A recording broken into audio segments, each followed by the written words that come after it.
जय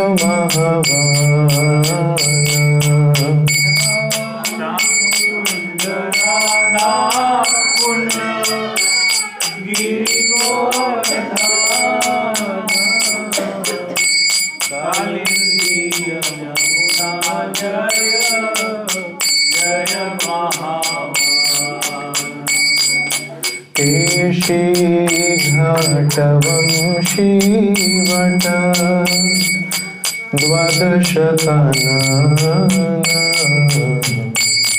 जहाँ सब लीला कोई लो श्री नंदनंदन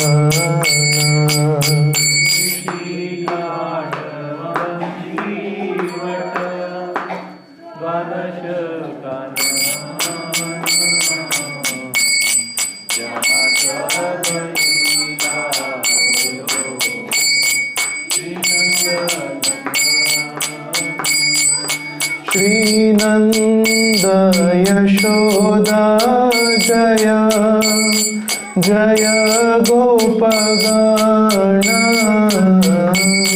श्रीदामादि जय जय धेनुवत्सगण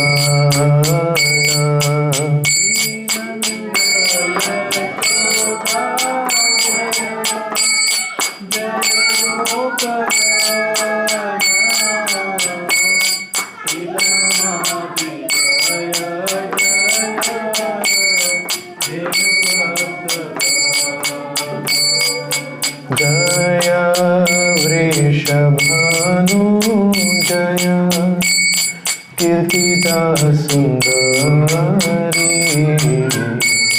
जय पौर्णमासी जय अभीरनगरी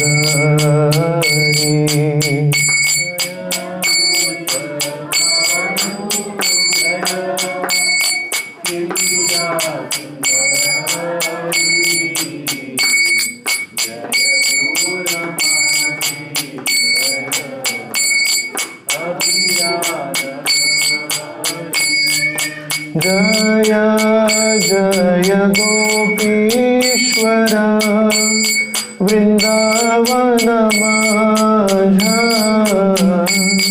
जय जय कृष्ण सखा बटु द्विजराज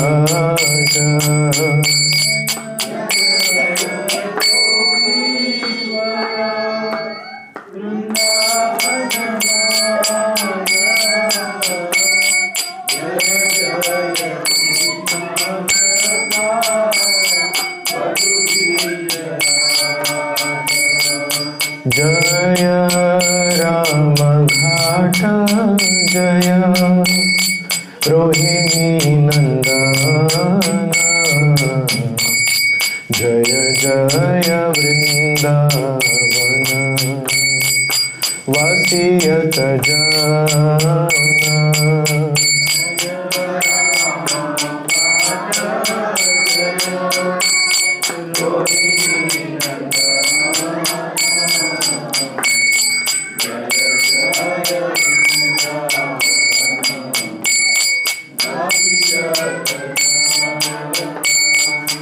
जय द्विज पत्नी जय नाग कन्यागण भक्ति तेज हर पैलो गोविंद चरण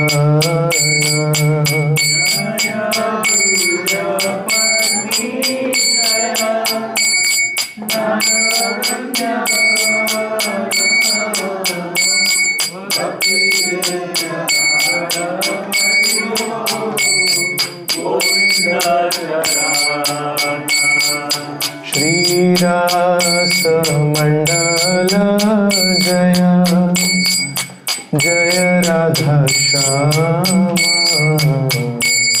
जय जय रास लीला सर्व मनोरमा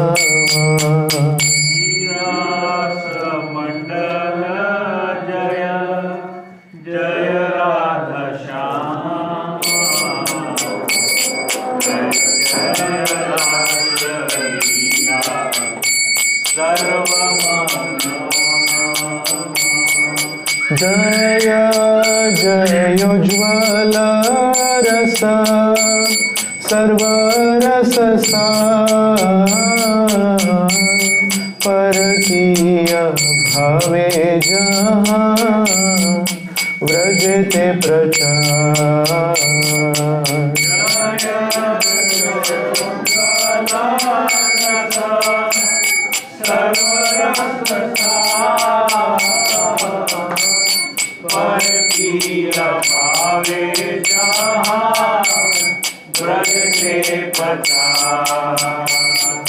श्री जानवापाद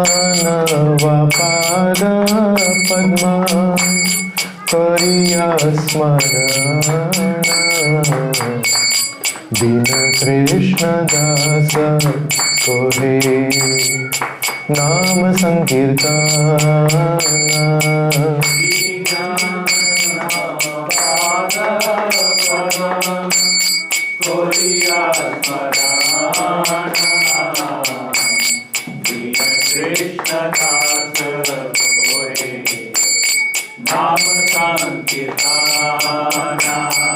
जय राधे जय कृष्ण जय वृंदावन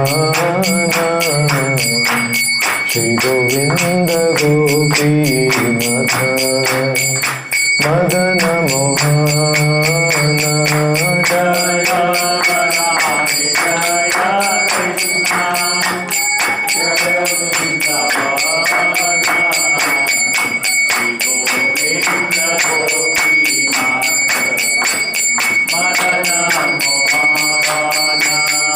जय जय राधे जय कृष्ण जय वृंदावन श्री गोविंद गोपीनाथ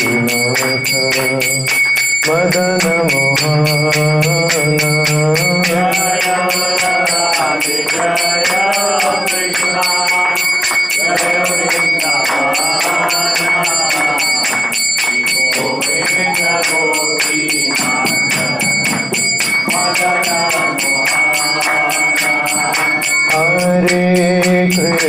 हरे कृष्ण कृष्ण कृष्ण हरे हरे हरे राम राम राम हरे हरे।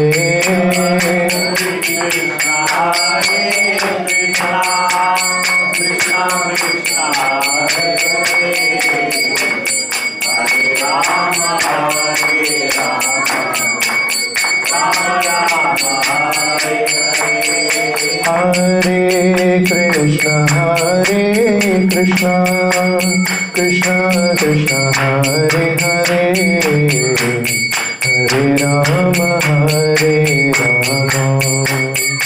राम राम हरे हरे।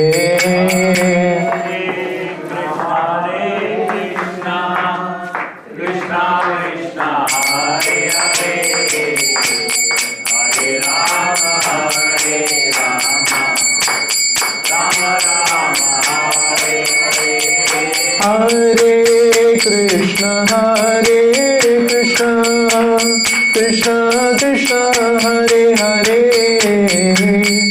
हरे राम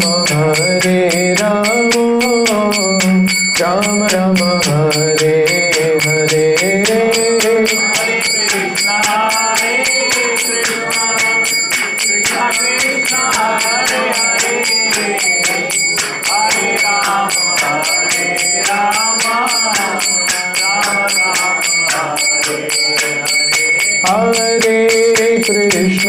हरे Krishna Krishna Krishna Hare Hare Hare Ram Ram Ram Hare Hare.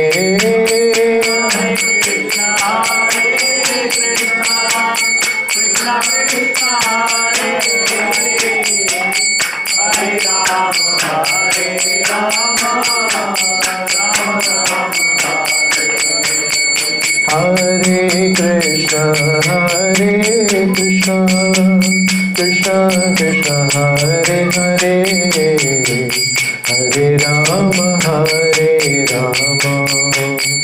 Rama Rama Hare Hare Hare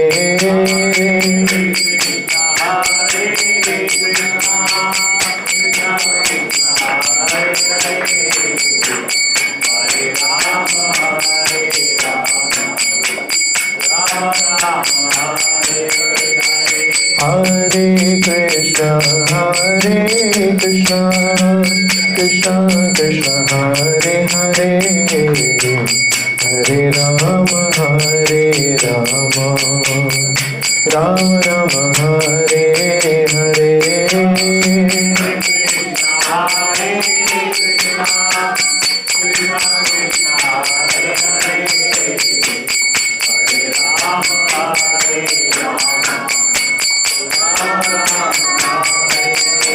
Jai Radha Gopinath Radha Gopinath Radhe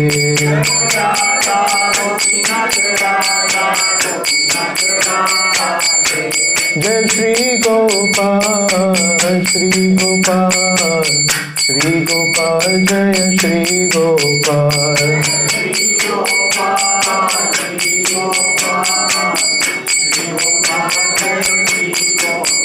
Jaya Gaur Nitai Gaur Nitai Gaur Nitai Jaya Gaur Nitai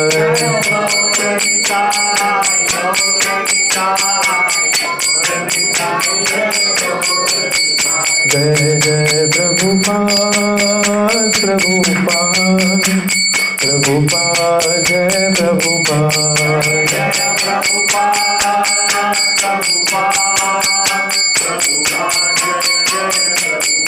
Nitai Gaur Hari Bol Hari Bol Hari Bol Gaur Hari Bol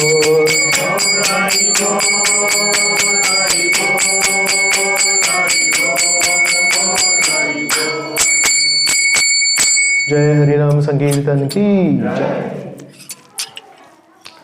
ओम अज्ञानतिमिरान्धस्य ज्ञानाञ्जनशलाकया चक्षुरुन्मिलितं येन तस्मै श्रीगुरवे नमः। श्रीचैतन्यमनोभीष्टं स्थापितं येन भूतले स्वयं रूप कदा मह्यं ददाति स्वपदान्तिकम् वन्देऽहं श्रीगुरो श्रीयुतपदकमलं श्रीगुरून् वैष्णवांश्च श्रीरूपं साग्रजातां सहगणा रघुनाथान्वितं तं सजीवं साद्वैतं सावधूतं परिजनसहितं कृष्णचैतन्यदेवम् श्री राधा कृष्ण पादान् सहगणा ललिता श्री विशाखान्वितांश्च हे कृष्ण करुणा सिंधो दीनबंधो जगत्पते गोपेश गोपिका कांत राधा कांत नमोस्तुते तप्त कांचन गौरांगी राधे वृंदावनेश्वरी वृषभानुसुते देवी प्रणमामि हरिप्रिये वाञ्छाकल्पतरुभ्यश्च कृपा सिन्धुभ्य एव च पतितानां पावनेभ्यो वैष्णवेभ्यो नमो नमः। नमो विष्णुपादाय कृष्णप्रेष्ठाय भूतले श्रीमते भक्तिवेदांत स्वामिनिति नामिने। नमस्ते सरस्वते देवे गौरवाणी प्रचारिणे निर्विशेष शून्यवादी पाश्चात्य देशतारिणे। जय श्री कृष्ण चैतन्य प्रभु नित्यानंद श्री अद्वैत गदाधर श्रीवासदि गौर भक्त वृंद। हरे कृष्णा कृष्णा कृष्णा हरे हरे हरे राम राम राम हरे हरे।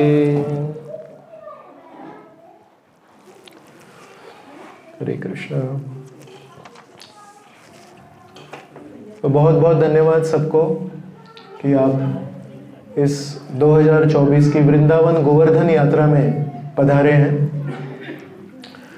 और विशेष रूप से दयानिधि प्रभु सुदेवी प्रिया माता जी, इनके प्रति मैं बहुत बहुत आभारी हूँ कि समय निकाल के यहाँ पे उपस्थित है।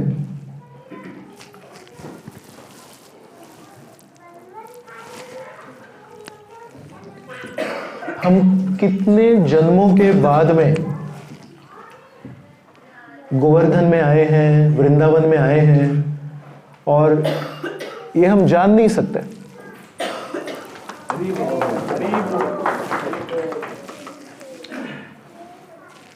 हमको ऐसा लग सकता है कि शायद इसी जन्म में तो आए थे। 2018 में हमारी वृंदावन यात्रा तो थी, लेकिन 2018 में जब आए थे तो शायद हम उस चेतना से नहीं आए थे जिस चेतना से आज हम आए। 2018 से लेकर आज तक 6 साल बीत गए हैं। इन 6 सालों में हमने जो श्रवण किया, इन 6 सालों में हमने जो जप किया, इन 6 सालों में हमने जो अनुभव किया है, वो अनुभव तो 2024 का ही है।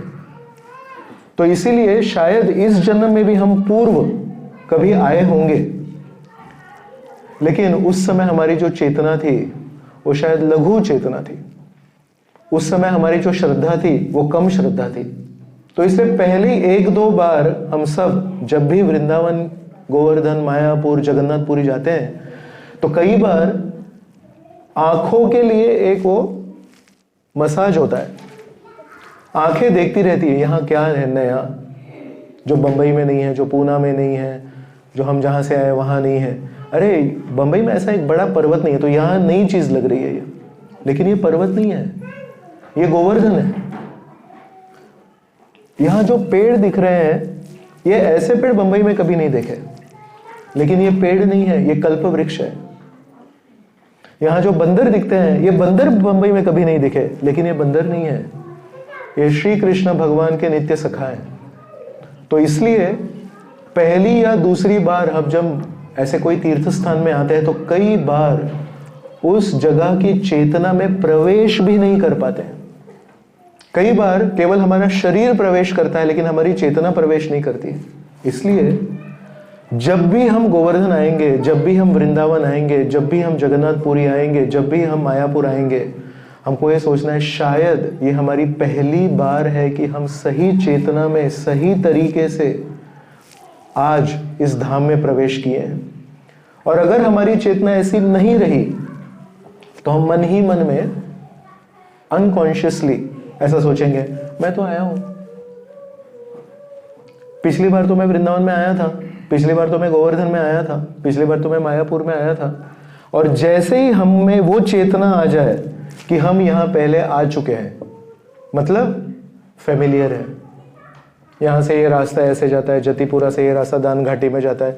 जैसे ही हमने ये सोच लिया कि ये रास्ते तो जाने पहचाने हैं, जैसे ही हमने सोच लिया कि ये सब जाना पहचाना है, हमको समझ लेना चाहिए, इंग्लिश में कहावत है, फेमिलियरिटी ब्रीड्स कंटेम्प्ट। मतलब हम ज़्यादा अगर किसी व्यक्ति के पास में आते हैं, अगर हम बहुत ही जानकार नहीं है, अगर हम कॉन्शियस नहीं है, 99% ऑफ द केसेस में हम अगर किसी व्यक्ति के बहुत ज़्यादा पास में आ गए, हम उसको सस्ता लेने लग जाते हैं।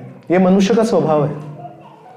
इसलिए चाणक्य पंडित कहते हैं, ऋण, अग्नि और राजा, ऋण, अग्नि, राजा ने अग्नि, राजा और गुरु, वो ऋण, disease and fire, you should immediately give it of. तो ऋण बढ़ने नहीं देना चाहिए, रोग बढ़ने नहीं देना चाहिए, और आग बढ़नी नहीं चाहिए। और दूसरे श्लोक में थे, आग, राजा और गुरु, इनके ज्यादा पास में नहीं जाना चाहिए और ज्यादा दूर भी नहीं जाना चाहिए, क्योंकि ज्यादा दूर रहते हैं तो हम उसका फायदा नहीं ले सकते। आग से अगर दूर रहते हैं तो फायदा नहीं ले सकते, राजा से बहुत दूर है तो काम नहीं होगा, और गुरु से बहुत दूर जाएंगे तो कुछ सीख नहीं मिलती है। लेकिन उसकी दूसरी बात है, आग के बहुत पास में जाते हैं तो जल जाते हैं, राजा के पास में जाएंगे और अगर हमने गलती से कुछ ऊपर नीचे कह दिया तो हमको सजा हो सकती है, और गुरु के बहुत ज्यादा पास में जाते हैं तो हम उनको एक साधारण मनुष्य के रूप में देखते हैं, फिर अपराध कर सकते हैं। तो इसलिए वैसे ही धाम भी ऐसी चीज है, भले ही हम दिल्ली में रहते हो, भले ही हम पास में रहते हो, लेकिन every time we come to Vrindavan, हर बार जब हम गोवर्धन में प्रवेश करेंगे, हमको भगवान से प्रार्थना करनी है, भगवान शायद मैं इस बार पहली बार सही चेतना से, सही उत्सुकता से, सही भावना से गोवर्धन में प्रवेश कर पाऊं, इसके लिए भी मुझे आपके ही आशीर्वाद चाहिए।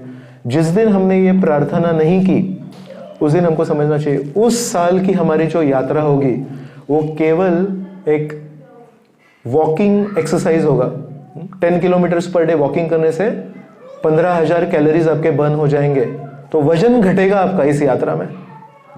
लेकिन हम जो वजन घटाने आए हैं वो फैट, कार्बोहाइड्रेट्स, ये वाला वजन घटाने के लिए नहीं आए। हम हमारे अनर्थों का वजन घटाने के, लॉट ऑफ अनर्थस, काम, क्रोध, मोह, मद, माया, मत्सर, ये सब अनर्थ लेके हम लोग घूम रहे हैं, है ना। आप में से कितने लोग अभी जब प्रवास किए तो एक सूटकेस लेके आए, लेकिन जब सूटकेस लेके आए तो सूटकेस को, तो ट्रॉली रहती है ना, पहिए वाली सूटकेस, वो लिया आपने, या फिर आपने जानबूझ के दुकान में जब गए तो बोले ऐसी कोई सूटकेस देना जो आसानी से चला नहीं सकते हैं, ऐसी सूटकेस देना जो सर पे ही लेनी पड़ती है। ऐसा है कोई? हम जब जाते हैं तो बोलते हैं ऐसी सूटकेस देना जो लाइट हो, उसका खुद का वजन कम हो, उसमें पहिए हो, तो जैसे इजीली ऐसे लेके जा सकते हैं। वैसे ही हमको ये भी सोचना चाहिए कि हमारे ऊपर जो अनर्थ है कितने, ये तो अभी सूटकेस जो लेके आए, कितने घंटों के लिए लिए हमने सूटकेस? 10 घंटे के लिए, 12 घंटे के लिए। उसमें भी एक बार ट्रेन या प्लेन में चढ़ गए तो नीचे रख देते हैं।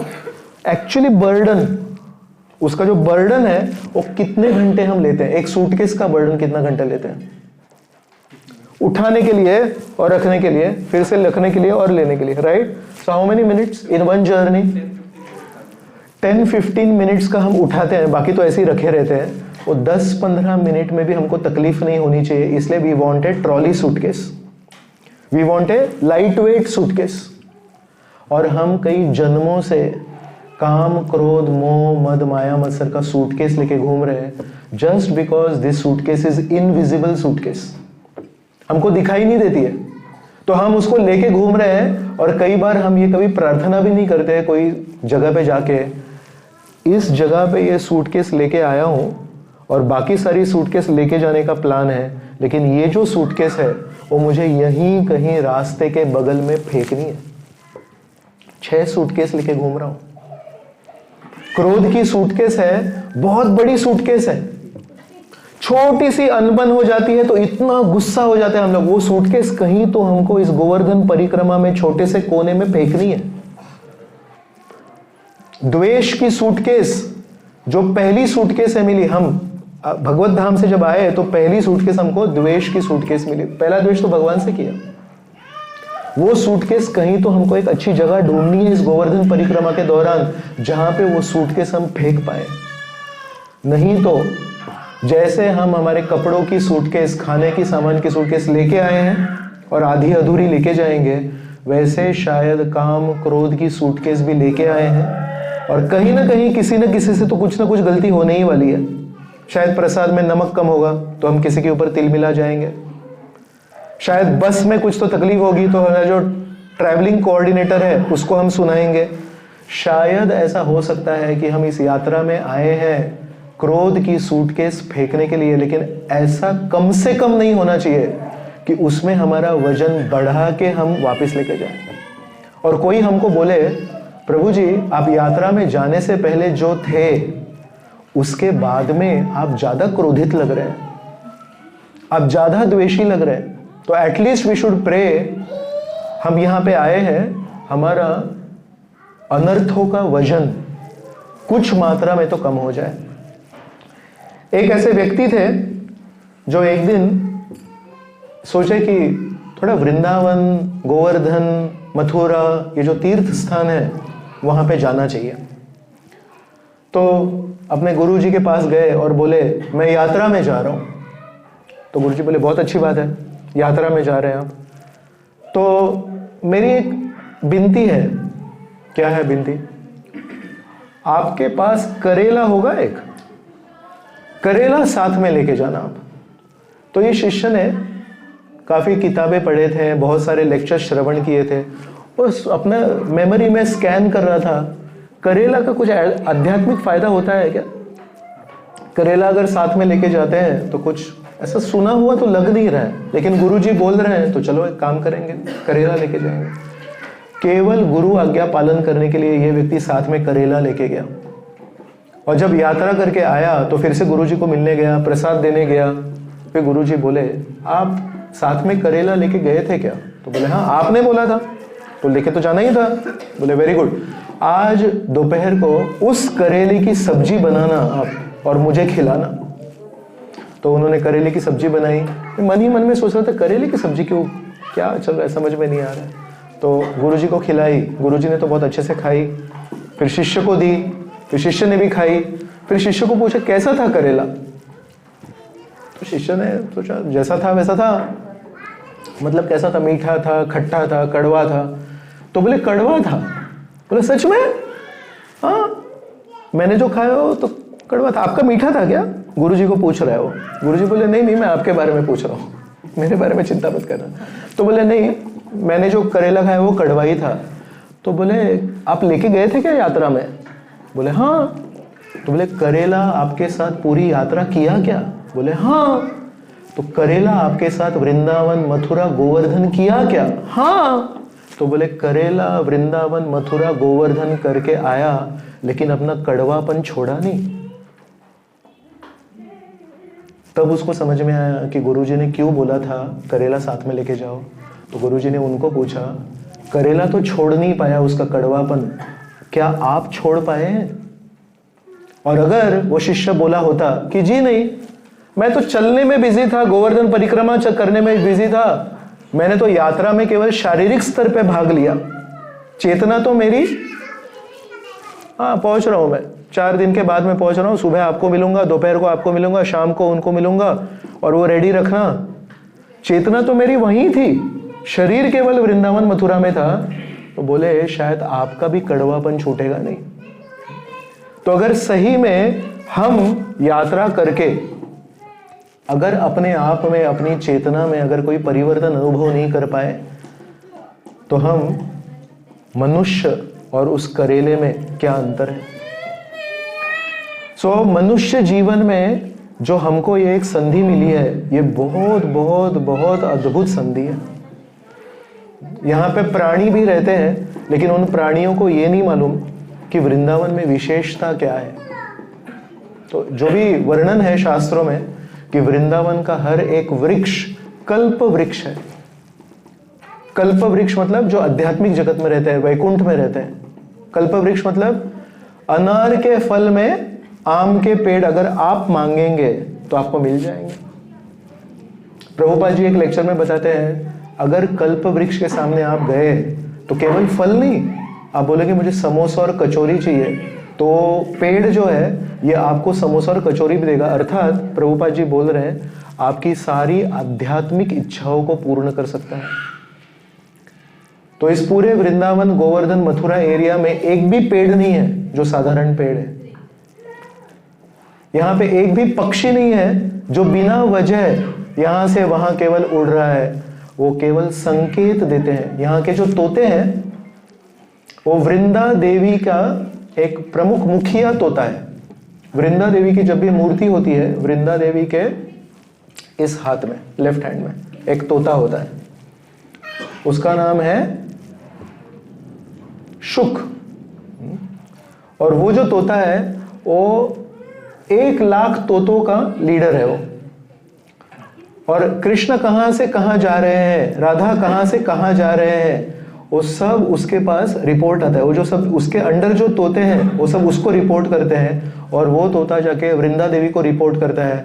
और फिर वृंदा देवी सोचती है आज शाम को राधा कृष्ण का जो मिलन होने वाला है वो कौन से एरिया में करना चाहिए, वहां पे आज का तापमान क्या होना चाहिए, गर्मी होनी चाहिए, ठंडी होनी चाहिए, हवा तेज चलनी चाहिए, हवा धीमी चलनी चाहिए, वहां पे धूप होनी चाहिए कि वहां पे बादल होने चाहिए। तो जैसे ऑर्केस्ट्रा होता है, ऑर्केस्ट्रा में एक ऑर्केस्ट्रा लीडर होता है, वो ऐसे कहता है चलो तुम फ्लूट बजाओ, तुम ड्रम्स बजाओ। वैसे व्रज लीला के orchestra conductor is Vrinda Devi. सो वृंदा देवी ऐसे इंडिकेट करती है तो अपने आप वहां पे बादल आ जाते हैं। क्यों? क्योंकि वहां राधा कृष्ण मिलने वाले हैं, तो राधा कृष्ण के ऊपर धूप नहीं होनी चाहिए। ये कौन डिसाइड करेगा? वृंदा देवी। हवा कैसे चलेगी? तेज चलेगी कि एकदम धीमी सी हवा चलेगी? ये कौन डिसाइड करेगा? वृंदा देवी। तो वृंदा देवी ऐसे करेगी, तो वहां से जो धीमी हवा है वो चलेगी। पूरी लीला को कोऑर्डिनेट करते हैं वृंदा देवी। तो इसलिए यहाँ का एक भी तोता साधारण नहीं है, यहाँ पर एक भी वृक्ष साधारण नहीं है, यहाँ का एक भी प्राणी साधारण नहीं है, यहाँ कुछ भी साधारण नहीं है। यहाँ केवल एक ही चीज साधारण है, जो यात्री बाहर से आते हैं वो। क्योंकि हम यहाँ के नहीं हैं, हम टेम्पररी गेस्ट हैं, प्रवासी हैं हम। तो इसलिए वृंदावन में आना और वृंदावन की चेतना में प्रवेश करना, ये दोनों अलग चीजें हैं। तो परम पूज्य राधानाथ महाराज हमेशा बोलते हैं कि हम जब वृंदावन में आते हैं तो केवल एक रेलवे टिकट खरीद के नहीं आ सकते। यहाँ तो हमारा शरीर आया है, लेकिन हमको यहाँ पे प्रार्थना करनी चाहिए कि हे वृंदावन धाम, हे गोवर्धन पर्वत, अगर आपकी कृपा हमारे ऊपर रही तो शायद कहीं यहाँ पे जो कृष्णमय एक वातावरण है, उस कृष्णमय वातावरण का स्पर्श कुछ मात्रा में हमको अगर हो गया तो हम हमारी खटास, हम हमारा कड़वापन जो है वो यहाँ पे छोड़ जाएंगे और यहाँ से थोड़ी सी मिठास और थोड़े सा माधुर्य, तो वृंदावन को कहते हैं माधुर्य धाम। उस माधुर्य को साथ में लेके जाएंगे तो हमारे हृदय में शायद कुछ परिवर्तन हो। नहीं तो अनेक अनेक यात्री यहाँ पे आते हैं, यहाँ पे प्रसाद खाते हैं, जाते हैं और फिर से वही चीजें करते हैं जो आने से पूर्व करते थे। हमारी भी गणना उसमें हो जाएगी। तो इसलिए बहुत बहुत इंपॉर्टेंट है कि हम यहाँ किस वजह से आए हैं, किस लिए आए हैं और यहाँ पे 4 दिन हम क्या करेंगे और उस 4 दिन को हम ठीक से कर पाए हैं कि नहीं, इसको जान सके। तो तीसरे स्कंद में भागवत में मैत्रेय मुनि विदुर से संवाद कर रहे हैं और विदुर उस समय मैत्रेय मुनि को बहुत ही एक अच्छा सवाल पूछते हैं जो हमारे मन में शायद कभी आए नहीं, लेकिन एकदम लॉजिकल सवाल है। बोलते हैं कि आप बताते हैं, शास्त्र बताते हैं, सर्वस्य चाहम हृदि सन्निविष्टो, भगवान तो सबके हृदय में है, आत्मा और परमात्मा दोनों अगल बगल में हृदय में है। तो विदुर मैत्रेय मुनि को पूछते हैं, अगर आत्मा के बगल में परमात्मा है, मतलब परमात्मा की उपस्थिति है, परमात्मा की उपस्थिति होते हुए आत्मा गलत काम कैसे कर सकता है? अगर मुझे पता है कि मेरे बगल में यहाँ पे भगवान खड़े हैं, भगवान की उपस्थिति में मेरे ऊपर माया देवी का प्रभाव कैसे हो सकता है? तो कितना लॉजिकल सवाल है, हमने कभी पूछा नहीं है, लेकिन विदुर पूछते हैं। तो ऐसे बहुत सारे एकदम simple foundational questions Vidur Maitreya को पूछते हैं और मैत्रेय इन सारे सवालों का एक एक जवाब देते ही नहीं है। मैत्रेय मुनि शुरू करते हैं, समझ में आता है कि इनको बहुत सारे सवाल हैं, लेकिन इन सारे सवालों का जवाब क्या बोलते हैं? तो बोलते हैं, सोहम नृणाम क्षुल्ल सुखाय दुःखम महद्गतानाम विरमाय तस्य। बोलते हैं, मराठी मध्ये एक शब्द आहे क्षुल्लक। क्षुल्लक गोष्ट म्हणजे 2 पैशांची गोष्ट, तो संस्कृत में शब्द है सोहम नृणाम क्षुल्ल सुखाय। 2 पैसे का सुख कमाने के लिए महद्गता नाम, दुख कैसे अपना रहे हैं हम? बहुत बड़े बड़े दुख अपना रहे हैं। 2 पैसे का सुख कमाने के लिए 2 करोड़ रुपये का दुख हम अपना रहे हैं। क्यों? क्योंकि कल मैं किसी से बात कर रहा था, एक इंग्लिश में टर्म है फास्ट मनी, सुना कभी? There is nothing called as fast money. Fast money is many times illegal money. बस पैसा आने का एक रेट है, पैसा आने का एक स्टैंडर्ड, एक प्रोसीजर है। If you want fast money, usually it is at the cost of breaking rules. आप नियमों को तोड़ेंगे, कुछ इधर उधर से कुछ जुगाड़ करेंगे, because you want fast money, right?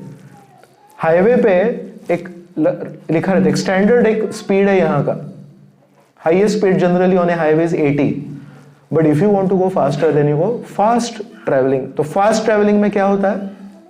नजर हटी दुर्घटना घटी। सो मेनी टाइम्स एक्सीडेंट्स जो होते हैं वो 60 kilometres per hour, 70 kilometres per hour, 80 kilometres hour के एक्सीडेंट्स नहीं होते। एक्सीडेंट्स किसके होते हैं? 120 kilometres per our, 130 kilometres per our. तो वैसे ही जीवन में भी if you want fast money, तो फास्ट मनी मतलब many times it will be illegal money only. So we have to be careful. So इसलिए मैत्रेय मुनि विदुर को बता रहे हैं क्षुल्ल सुखाय, छोटे से कुछ सुख कमाना है उसके लिए साधारण व्यक्ति बड़े बड़े काले करतूत करता है, और बड़े बड़े काले करतूत करके महद गता नाम इतने बड़े दुख का पहाड़ लेता है। हम यहाँ पे गोवर्धन में आए हैं और अगले 3 दिनों में बहुत अच्छे से विस्तृत हम गोवर्धन उठाने की जो लीला है इसके ऊपर चर्चा करने वाले हैं। भगवान ने गोवर्धन पर्वत उठाया। गोवर्धन पर्वत उठाने के पीछे जो हादसा हुआ, जिस वजह से श्री कृष्ण भगवान को गोवर्धन पर्वत उठाना पड़ा, वो क्या हादसा था? इंद्रदेव बहुत अच्छे देवता हैं, सारे देवताओं के राजा हैं। और देवता कौन है? देवता हैं भगवान के इस पूरी सृष्टि को चलाने वाले प्रतिनिधि हैं। किसी को एजुकेशन डिपार्टमेंट दिया है, किसी को एनर्जी डिपार्टमेंट दिया है, किसी को ये डिपार्टमेंट दिया है, किसी को। तो इंद्र कौन है? इंद्र को पानी का डिपार्टमेंट दिया है।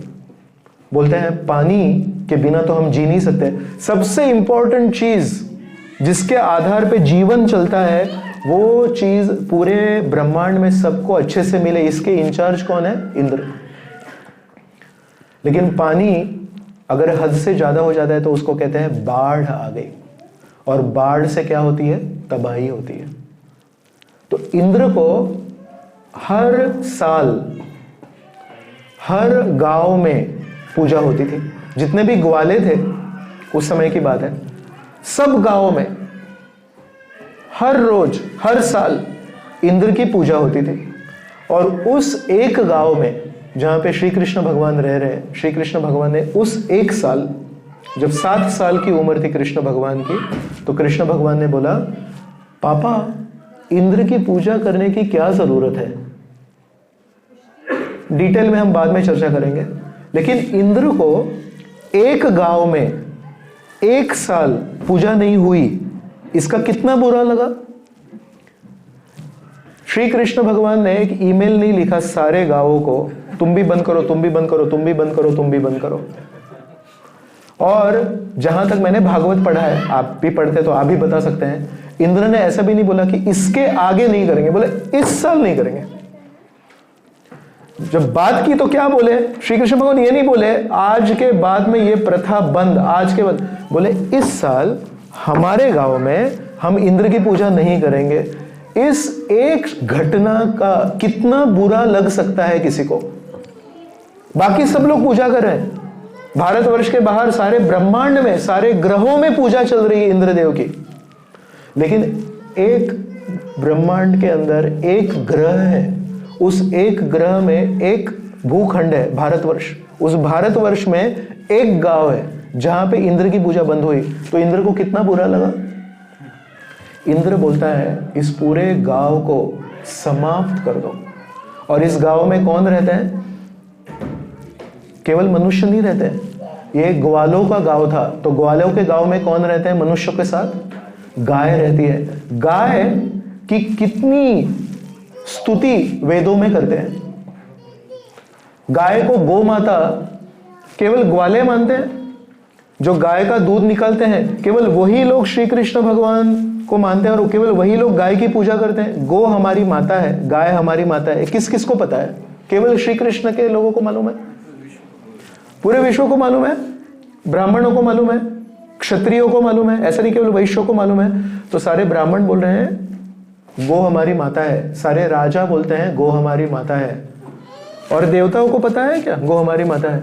इंद्र को एक गांव में 1 साल के लिए जब मेरी पूजा बंद हो गई, इतना गुस्सा आया कि वो मनुष्यों के साथ में गो माता को मारने के लिए रेडी है। आज भी कलयुग में 5000 साल बीत गए हैं और हम गए गुजरे हैं, लेकिन आज भी कुछ स्तर तक अगर हमारी आंखों के सामने गाय को अगर कोई पीटेगा तो हम क्या करेंगे? मतलब हम में कोई अच्छे गुण नहीं है. मराठीमध्ये उष्ण म्हणतात ना, उष्ण, उधार पे लिए हुए. जो भी अच्छे गुण है वो सब उधार पे लिए. कई वैष्णव के संग में जाते हैं तो 2 दिन के लिए वो अच्छे गुण आते हैं, फिर अपना ओरिजिनल जो रूप है वो बाहर आ जाता है. हमें भी आज कलयुग में गाय को मारना मतलब केवल पीटना, उससे दुख होता है. So I am asking you a question. Indra सारे देवताओं के राजा है, उनको ये नहीं पता कि गाय को पीटना भी नहीं है, गाय को पत्थर भी नहीं मारना है, गाय को लाठी भी नहीं मारनी है. और वो इंद्र 1 साल एक गांव में जब इंद्र पूजा बंद हो गई, इतना उससे गुस्सा हो गया है, सारे मनुष्यों के साथ में सारे गाय सारे बछड़ों को मारने के लिए रेडी हो गया. मतलब उसके अंदर अहंकार का जो पर्वत था वो इस गोवर्धन पर्वत से कितना बड़ा था. तो दिखने में ये गोवर्धन पर्वत हमको बहुत बड़ा लग रहा है कि नहीं. और इसको प्रदक्षिणा करने के लिए कहते हैं 22-23 किलोमीटर है प्रदक्षिणा. और कभी कभी हमको लग सकता है प्रभु जी ये क्या है, भगवान थोड़ा छोटा नहीं कर सकते थे इसको. इतनी लंबी प्रदक्षिणा करके थक गए हम. लेकिन मैं आपको सबको बताता हूं कि इससे कई गुना ज्यादा बड़ा पर्वत बहुत सारे लोग अपने हृदय में लेके घूम रहे हैं. और ये जो पूरी जो घटना हुई गोवर्धन उठाने की, वो क्यों हुई?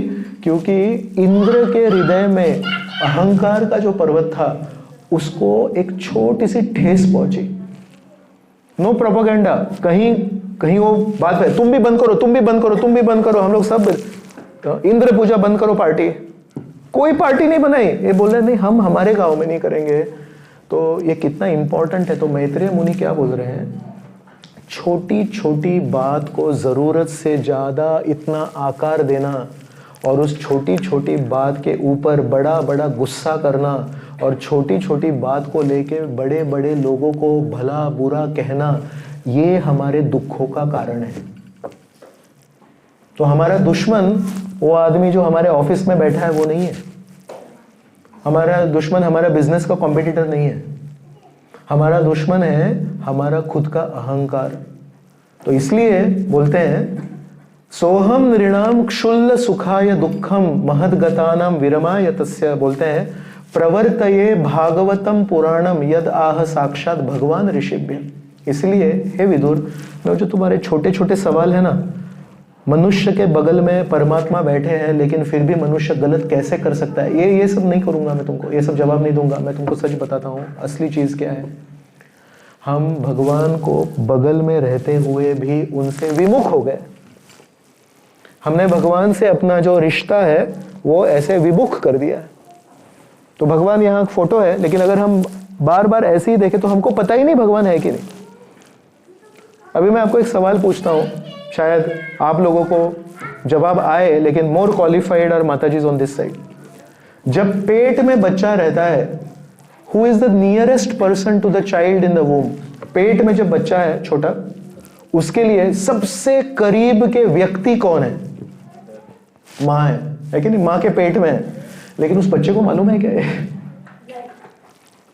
वो बच्चा जो अंदर है उसको मालूम ही नहीं कि मैं मेरी माँ के पेट में, वो उधर जो ऐसे बैठा है उसको लग रहा है यही मेरा विश्व है. लेकिन इस विश्व के बाहर मेरी माँ है, मैं माँ के साथ मेरा अच्छा संबंध है, ये उसको मालूम ही नहीं है. क्योंकि माँ उसको अंदर बता नहीं पाती है, बेटा मैं जो खा रही हूं वो पोषण तुझे मिल रहा है, तुझे अलग से पोषण नहीं मिल सकता. मैं जो पानी पी रही हूं वही पोषण तुझे मिलता है, तू अलग से पानी नहीं पी सकता. अगर मैं कुछ खट्टा खाऊं तो तुझे खट्टा फीलिंग होगा, अगर मैं तीखा खाऊं तुझे तीखा फीलिंग होता. ये मतलब दैट बेबी एम्ब्रायो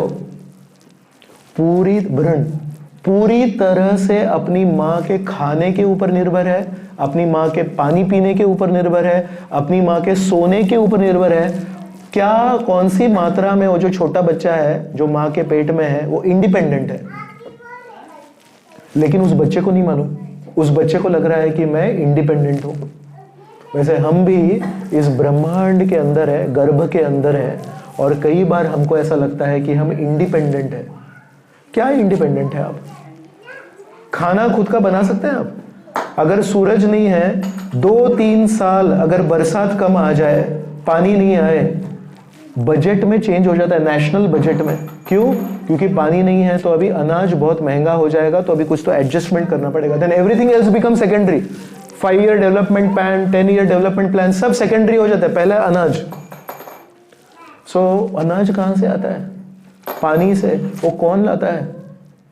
सो इसलिए मैत्रेय मुनि विदुर को बोल रहे हैं, सारे फसाद की जड़, सारे दुखों का इलाज मैं तुमको एक ही बताता हूं कि भगवान से रिश्ता जब तक नहीं बनाओगे, और भगवान से जो रिश्ता जब है लेकिन हम भूल गए हैं, जब तक उसका एहसास नहीं होगा तुमको, तब तक तुम्हारे जीवन में बार बार दुख एक के बाद एक आते रहेंगे। इसलिए श्रील प्रभुपाद जी ने उसी परंपरा में अलग अलग विषयों के ऊपर चर्चा नहीं की। वेदों में भी कितने विषय हैं चर्चा करने के, लेकिन प्रभुपाद जी ने जितने भी प्रवचन दिए, प्रभुपाद जी ने जितने भी किताबें लिखे, उसमें क्या चीज लिखी? एक ही, कैसे हम सब जो भगवान को भूले हैं, कैसे हम भगवान को याद रखें, कैसे अपने जीवन में हर क्रिया में, हर कार्य में, हर विचार में, हर शब्द में भगवान को स्थान दे। तो बार बार कैसे हम भगवान से अपना रिश्ता जोड़े, ये प्रभुपाद जी हमको सिखा रहे हैं। और जब तक हम भगवान से अपना रिश्ता नहीं जोड़ेंगे, तब तक कहीं ना कहीं यहां वहां से दुख हमारे जीवन में प्रवेश करते रहेंगे। लेकिन जब भगवान को हम हमारे जीवन में बहुत महत्वपूर्ण स्थान देंगे, तब अपने आप दुख भाग जाएंगे। विरमाय तस्य। तो ये बहुत इंपॉर्टेंट है। तो इसलिए हम यहाँ पे जो आए हैं, ये घूमने के लिए आए हैं, लेकिन कौन सी जगह पे घूमेंगे? जहां पे श्री कृष्ण भगवान से हमारा रिश्ता फिर से अच्छी तरह से जुड़ेगा, उसी स्थान पे जाएंगे। हम यहाँ पे अच्छा खाना खाएंगे, लेकिन कौन सा खाना खाएंगे? जो भगवान गिरिराज को अर्पित है, वही लेंगे। हम यहाँ पे बहुत सारे गीत गाएंगे, लेकिन कौन से गीत गाएंगे? वही गीत गाएंगे जहां में भगवान की स्तुति है। तो भागवतम में और एक श्लोक आता है, वासुदेव कथा प्रश्न पुरुषम स्त्रीन पुनाति ही वक्तारम पृच्छकम श्रोत्रुम तद पाद सलीलम यथा। तो इस श्लोक में बताया है, वासुदेव कथा प्रश्न, भगवान श्री कृष्ण के बारे में जो भी कथा होती है, प्रश्न होते हैं, पुरुषम स्त्रीन पुनाति ही, 3 प्रकार के लोगों को शुद्ध करती है। कौन से 3? वक्तारम, सबसे पहला व्यक्ति जो शुद्ध होगा भगवान की कथा से, वो कौन है? जो भगवान की कथा कर रहा है।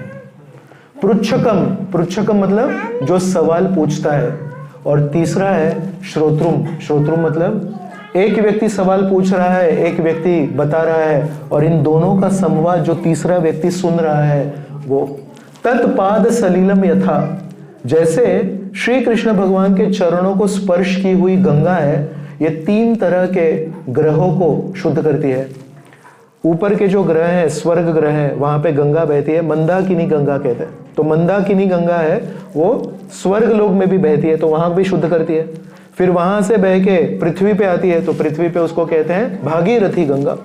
भागीरथी गंगा पृथ्वी पे शुद्ध करती है, और भागीरथी गंगा पृथ्वी को शुद्ध करके नीचे ग्रहों में जाती है, तो वहां उसको कहते हैं भोगवती गंगा। भोगवती गंगा नीचे के ग्रहों में। तो कौन सा एरिया है ब्रह्मांड का, स्वर्ग लोक, पृथ्वी लोक या पाताल लोक, जो गंगा देवी शुद्ध नहीं करती है? तो अगर श्री कृष्ण भगवान को चरण को स्पर्श किया हुआ पानी अगर ब्रह्मांड में 3 लोगों को प्यूरिफाई करता है, शुद्ध करता है, वैसे ही भगवान की कथा 3 प्रकार के लोगों को शुद्ध करती है।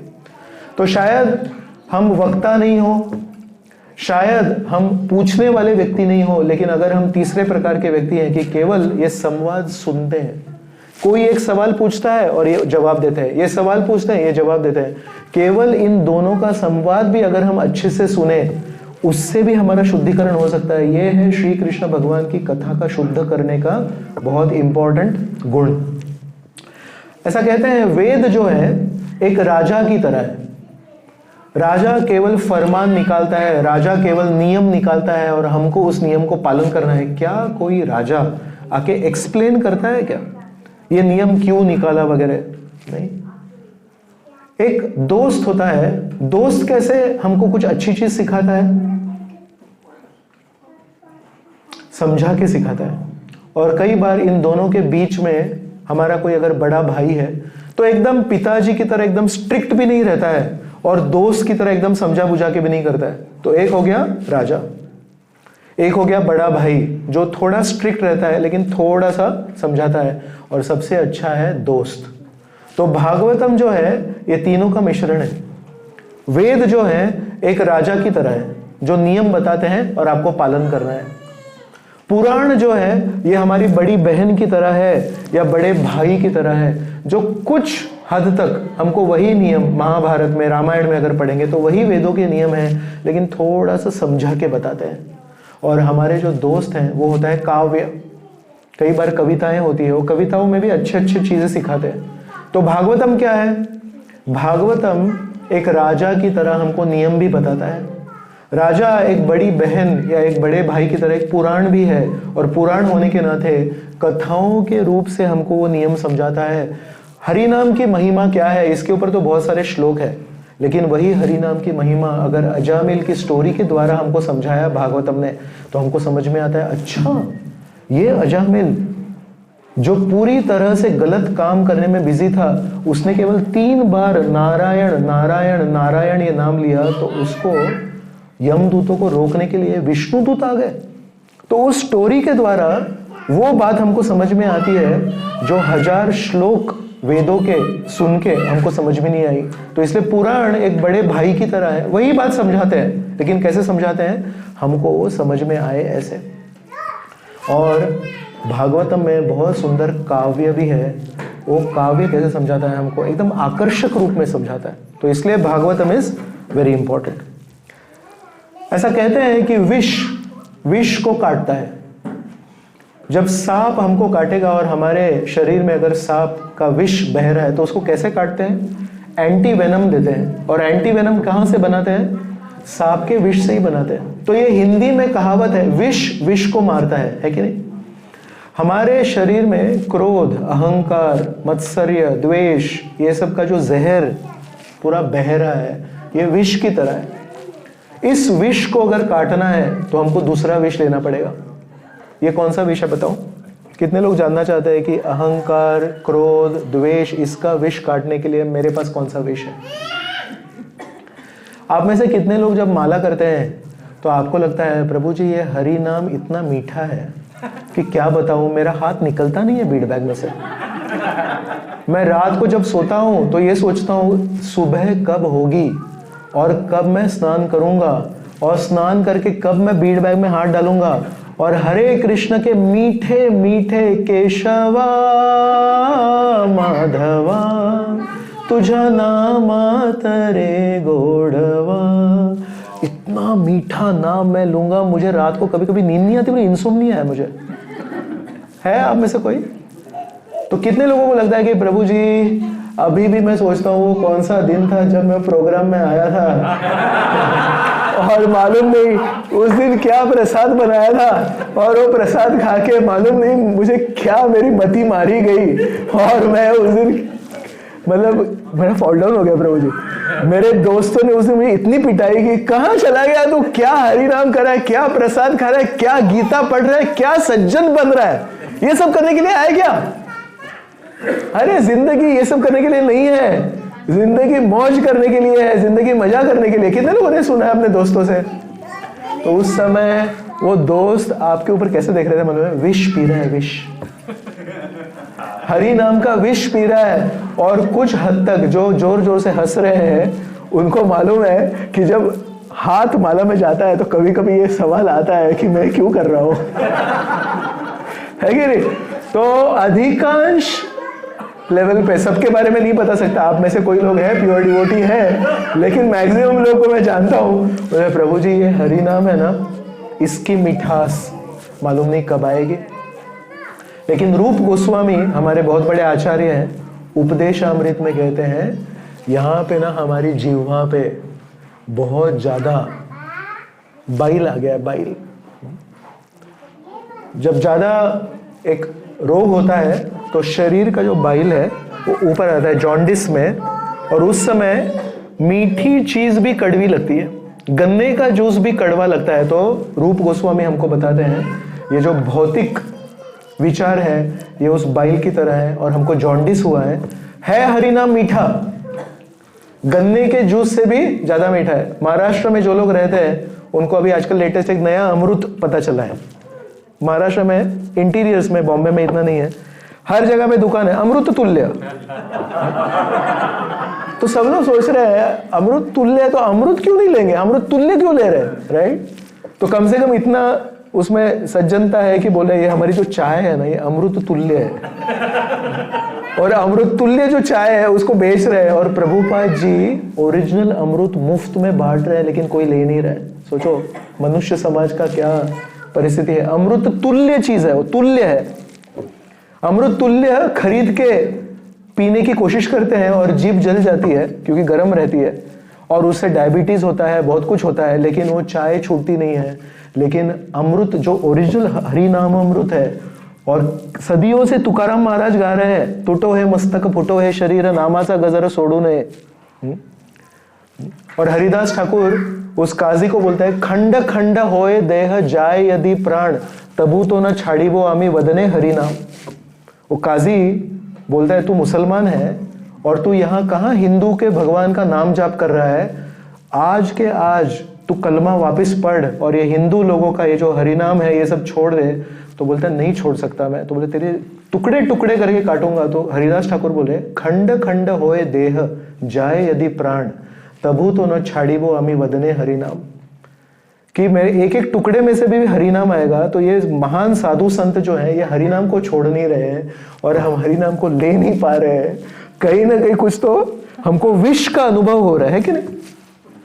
तो अगर आप क्रोध द्वेष का विष काटना चाहते हैं तो प्रभुपाद जी ने हमको अमृत दिया है, लेकिन हमारा दुर्भाग्य है कि हमको विष का अनुभव कराता है।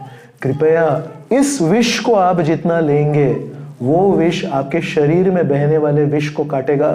और इसलिए प्रभुपाद जी ने बोला है एक माला दो माला नहीं कर सकते, क्योंकि शरीर में जो विष पल रहा है वो कितने कितने साल पुराना विष है, वो कोटि कोटि जन्मों का विष है। और उसके लिए आप एक बूंद एंटी वेनम ले रहे हैं। एक बूंद एंटी वेनम से होगा क्या? कितने कोबरा? 6 कोबरा है। 6 कोबरा सर्पों ने आपको काटा है, पूरा ऊपर से नीचे तक विष ही विष है, और आप बोल रहे हैं प्रभु जी एक माला करूंगा मैं। एक बूंद एंटी वेनम ले रहे हैं, कितने दिन जिएंगे आप? लेकिन फिर भी ये हरिनाम का जो अमृत है इसमें इतनी शक्ति है, वो एक बूंद भी जिंदा रखता है, आपको मरने नहीं देता है। Can you imagine? वैद्य ने बोला है हर रोज आपको इतना एंटी वेनम लेना है, और अगर इतना एंटी वेनम लेंगे तो आपके अंदर जो विष है वो सारा खत्म हो जाएगा। क्या फायदा होगा आप देखो। तो इसलिए बहुत सारे हम लोग विषय विष पी रहे हैं, और उस विषय विष को काटने के लिए हमको श्री कृष्ण से संबंधित विषय विष साधना करनी है। तो इसका विषय क्या है? आंखों का विषय क्या है? दृश्य, मतलब बहुत सुंदर भगवान का रूप, बहुत सुंदर गोवर्धन पर्वत। कान के लिए विषय क्या है? बहुत सुंदर कृष्ण से संबंधित कथा, बहुत सुंदर श्री कृष्ण से भगवान से संबंधित कोई भजन। जीवा के लिए विषय क्या है? नाम जप हो गया या प्रसाद हो गया। और नाक के लिए विषय क्या है? ये भगवान को अर्पित जो फूल है उसका सुगंध लेना, दिस इज विषय फॉर द। और स्पर्श शक्ति के लिए विषय क्या है? अर्च विग्रह की सेवा करना। एक प्रैक्टिकल लेवल बताऊं विषय क्या है उसके लिए, स्पर्श शक्ति के लिए। किसी को जब प्रसाद परोसते हैं तो आप स्पर्श शक्ति से प्रसाद परोस रहे हैं ना, उनको तकलीफ होती है ना झुकना और परोसना, राइट यूज ऑफ स्पर्श शक्ति, यू आर सर्विंग डिवोटीज। तो इस भगवान के चरणों को स्पर्श करना, प्रभुपाद जी के चरणों को स्पर्श करना। अगर शरीर के विष को काटना है तो हमको ये हरि नाम का विष पीना पड़ेगा, हरि कथा का विष पीना पड़ेगा, हरि प्रसाद का विष। तो कोई भी एक उसमें से विष अगर चुन लिया आपने, बहुत दुख होता है ना हरि नाम करते हैं तो। और कल एकादशी थी, एकादशी के दिन जनरली डिवोटीज बोलते हैं we should do some extra chanting. बोले प्रभु 16 नहीं हो रहा है और आप एक्स्ट्रा चैंटिंग की बात कर रहे हैं। But I am telling you only venom cuts venom. केवल विष विष को काटता है, जब तक आप हरि नाम का विष नहीं छोड़ेंगे तब तक ये अंदर का जो जहर है आपके ऊपर प्रभाव नहीं कर पाएगा। तो बहुत इंपॉर्टेंट है हरि नाम लेना। तो इस 4 दिनों में जितना हो सके हरि नाम लीजिए। मेरे एक बहुत करीब के दोस्त हैं जो एक डिवोटी के बेटे हैं। तो 2009 में या 2010 में एक बार वृंदावन यात्रा थी। This is not to be followed, but आपको प्रेरणा दे रहा हूं मैं। तो मैं उनको कभी बॉम्बे में माला करते हुए देखा नहीं, लेकिन उस वृंदावन यात्रा में उनसे वो फीडबैक छूट ही नहीं रही थी। तो मैं भी कभी कभी मतलब सुबह माला किया, दोपहर को किया, शाम को किया, लेकिन कभी ऐसे ही थोड़ा देखता था वृंदावन में क्या है। तो बोले प्रभु आप छोड़ नहीं रहे? बोले नहीं, महाराज ने लेक्चर में कहा कि आप अगर वृंदावन में 1 माला करेंगे तो 1000 माला के बराबर है। तो मैं पूरे साल भर का कोटा वृंदावन में कर लेता हूँ। I knew this would happen, that's why I spoke that before. Don't take wrong inspiration. मैं आपको प्रेरणा देने की कोशिश कर रहा हूँ। तो इसमें फोकस ये नहीं था कि वृंदावन में 4 दिनों की माला पूरे साल भर के लिए है। प्रेरणा ये थी कि महाराज ने बोला है कि यहाँ की 1 माला 1000 माला का बेनिफिट देती है। So वृंदावन में if you chant 16 rounds, then you are chanting 16,000 rounds. So don't chant 16 mantras. हमारा क्या ना शातिर दिमाग है, हम वो रिवर्स लॉजिक लगाते हैं। तो वो जो प्रभु है हमारे, वो केवल महाराज की यात्रा में आके माला करते, साल भर माला नहीं करते। लेकिन यहाँ हमको क्या सीखना है उसमें से कि अगर हम यहाँ पे 16 माला करें तो इट इज 16,000 राउंड्स। मतलब दिस इज सेल होता है ना कभी, तो सेल में आप ये नहीं बोल सकते अरे ये टीवी तो 70,000 का टीवी है, आप 20,000 में कैसा दे सकते हो? बोले प्रभु मेरा दुकान है, मैंने मॉल खोला है ना, आपका क्या प्रॉब्लम है? आपको नहीं लेना है तो आगे बढ़ो। यू कैंट क्वेश्चन मी 70,000 का TV, 32 inch 48 inch whatever it is, why you are giving it 26,000 रुपए? I want to attract customers. मेरे को लोगों को लाना है अंदर। 50% डिस्काउंट, 75% डिस्काउंट, 80% डिस्काउंट। मुझे बड़े बड़े बोर्ड क्यों लगाया मैंने? क्यों? क्योंकि लोग यहाँ पे आने हैं। तो इसलिए भगवान ने वृंदावन, मथुरा, गोवर्धन में एक परमानेंट बोर्ड लगाया है। अगर आप यहाँ पे आएंगे, और 2 चीज करनी है, प्रामाणिकता से जो भी सेवा है, जो भी हरि नाम है, जो भी एक पवित्र चीज कर रहे हैं वो करना है। और दूसरी बहुत इंपॉर्टेंट चीज है, जब हम आग जलाते हैं तो उसमें पानी नहीं डालना है। तो अगर हम अच्छे से सेवा कर रहे हैं, अच्छे से हरि नाम कर रहे हैं, तो उसमें पानी क्या होगा?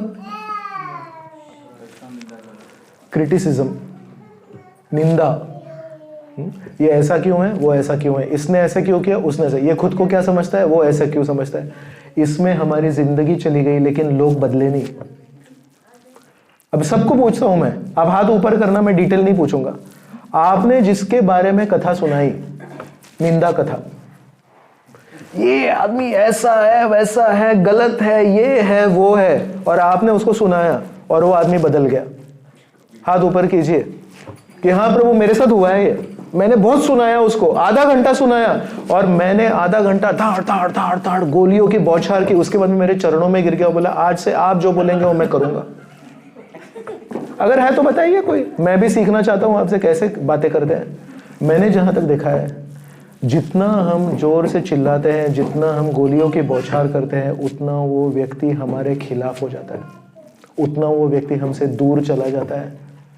तो मैं एक सवाल आपके सामने रख रहा हूं, अगर हम इतना छुट्टी निकाल के, बॉस के चरण दबा के, पैसा खर्चा करके यहाँ पे वृंदावन गोवर्धन में आए हैं और सोच रहे हैं कि ये गोवर्धन पर्वत भगवान ने खुद उठाया, उसके दर्शन कर रहे हैं हम लोग, इससे बड़ा भी प्रूफ क्या चाहिए कि भगवान थे? अयोध्या में तो कम से कम कुछ ऐसा प्रूफ नहीं है, गोवर्धन है, जो भगवान ने ऐसे उठाया था वो गोवर्धन है। इतने बहुत महत्वपूर्ण स्थान पे आए हैं, और यहाँ पे अगर हम निंदा करें, यहाँ पे अगर हम उसी दिमाग का वही उपयोग करें जो वृंदावन गोवर्धन के बाहर करते हैं, तो हम कहीं तो आग जला रहे हैं और उसके ऊपर पानी छिड़क रहे हैं, वो आग कभी जलेगी ही नहीं। तो कम से कम 4 डेज। तो एकादशी का उपवास अन्न से है, और यात्रा में जो 4 दिन का उपवास है वो है निंदा। Don't criticize any Vrajavasi. यहाँ पे रिक्शा वाला हो, यहाँ पे कोई साधारण व्यक्ति हो, लेकिन उसमें और हम में क्या अंतर है मालूम है? हम यहाँ पे मेहमान हैं, 4 दिन के लिए श्री कृष्ण भगवान ने अपने घर में आने के लिए हमको प्रवेश दिया है, 4 दिन के लिए। बाद में संडे को पैक करके निकलो। और बहुत सारे लोग हैं यहाँ पे, इन्होंने पूरी जिंदगी भर श्री कृष्ण भगवान के घर में रहने के लिए भगवान ने दरवाजा खोला है। कुछ तो मालूम नहीं मुझे क्या है, कुछ तो ऐसी चीज इन व्रजवासियों के पास है जो आपके पास और मेरे पास नहीं है, जो देख के श्री कृष्ण भगवान ने इनको बोला है तुम मेरे घर में रह सकते हो। और ये लोग 4 साल में एक बार मेरे घर में 4 दिन के लिए आ सकते हैं। So who is more qualified, the Vrajavasis are qualified और वी आर क्वालिफाइड। लेकिन हमारी आंखें है ना, ये इतनी ट्रेंड है व्रजवासियों की गलतियां देखने में, और व्रजवासी ये गलत करते हैं वो गलत करते हैं, इसमें देखने में इतनी ट्रेंड है। तो 4 दिन यहाँ से शुरुआत करनी है हमको। यहाँ के जो लोकल लोग हैं शायद सिगरेट पीते हो, यहाँ पे पान हो, गुटखा हो, और कभी कभी बात जब करते हैं तो थोड़ी तेज बात करते हैं। Whatever it is, no mental criticism of any local Vrajavasi. Second, more difficult than that, no criticism of any devotee with us. Third, no criticism of anybody, our boss also. अगर हमारे बॉस ने हमको phone किया तो उसको बोले hello, कहाँ है आप, उसको ही लगेगा कि मैंने रॉन्ग नंबर डायल करेगा, वही काट देगा। You don't have to tell him I am busy. इतनी मीठी बात को बताया इसने जिंदगी में मेरे से मीठी बात, ये नहीं है वो आदमी, ये वो आदमी नहीं है जिसको मैंने फोन किया, वो ही बात काट देगा। So surprise him. No criticism, no wrong thoughts, and as much as possible chanting and listening to katha, that will keep us safe. So ऐसा कहते हैं एक कद्दू है, कद्दू जब सूख जाता है, नारद मुनि को एक जमाने में ऐसे रास्ते के ऊपर एक कद्दू मिला। थोड़ा आगे गए तो एक लकड़ी मिली, थोड़ा आगे गए तो एक तार मिली। तो नारद मुनि बोले कुछ कर सकते हैं इसका। उसी कद्दू के ऊपर उन्होंने लकड़ी बिठाई और तार बिठाई और उसको बजाने लग गए। तो उन्होंने क्या किया, उन्होंने ये नहीं सोचा ये क्या इंडिविजुअली कुछ फायदे का नहीं है, जो भी भगवान दे रहे हैं उसको उन्होंने भगवान की स्तुति में अपना लिया। तो ऐसे ही हरा रंग का पान, उसके ऊपर चूना होता है सफेद कलर का, और उसमें वो कत्था डालते हैं ना, वो होता है ब्राउन कलर का।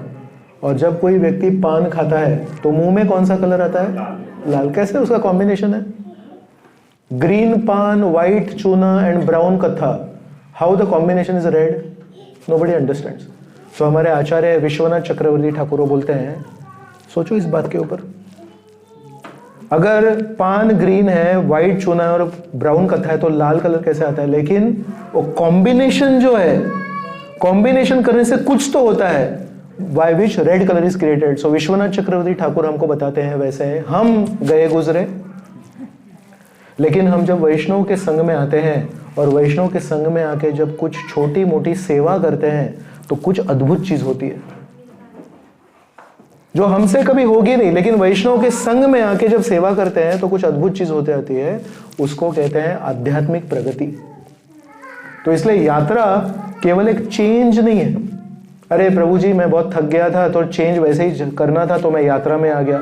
एक्चुअली यात्रा कैन कैटापुल्ट यू, यात्रा आपको कहीं ऊपर एकदम आध्यात्मिक स्तर पे फेंक सकती है, लेकिन उसके लिए सही चेतना होनी चाहिए, सेवा भाव होना चाहिए। और वैष्णव के संग में जब हम कोई पवित्र धाम में जाते हैं, उसका जो कॉम्बिनेशन है, कॉम्बिनेशन कैन एक्चुअली ट्रांसफॉर्म अस। तो बहुत सारे लोग ऐसा मैं जानता हूं ऐसे हरिनाम नहीं करेंगे, लेकिन यात्रा में आते हैं, 4 दिन में उनको जो अनुभव होता है, भगवान कुछ तो विशेष कृपा देते हैं, और वो विशेष कृपा लेके जब यहाँ से जाते हैं तो बोलते हैं प्रभु जी कुछ तो हुआ मुझे और मैं कुछ अलग महसूस कर रहा हूँ और मैं इसके बाद में फिर अच्छी साधना करूँगा। तो 4 दिन में अगर हम गोवर्धन जी की कुछ कृपा प्राप्त कर पाए तो मालूम नहीं क्या जादू हो सकता है और हमारे जीवन में कुछ परिवर्तन हो सकता है। वृंदावन ये पूरा एक एरिया है जिसमें गोवर्धन भी स्थित है। तो वृंदावन की विशेषता क्या है?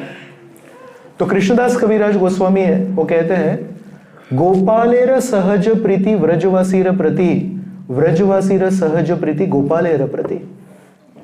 प्रभुपाद जी चैतन्य चरितामृत में एक परपोर्ट में लिखते हैं, Vrindavan is that place where it is natural to love Krishna.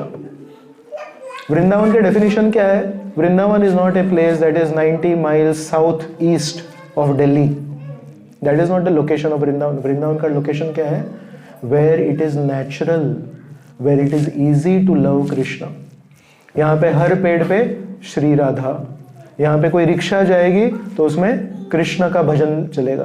तो इसलिए ये वो जगह है, ये वो पवित्र जगह है जहां पे केवल आने से, केवल यहाँ पे आना है और श्री कृष्ण भगवान को प्रेम करना, श्री कृष्ण भगवान को याद करना, श्री कृष्ण भगवान का स्मरण करना एकदम स्वाभाविक हो जाता है, एकदम इजी हो जाता है।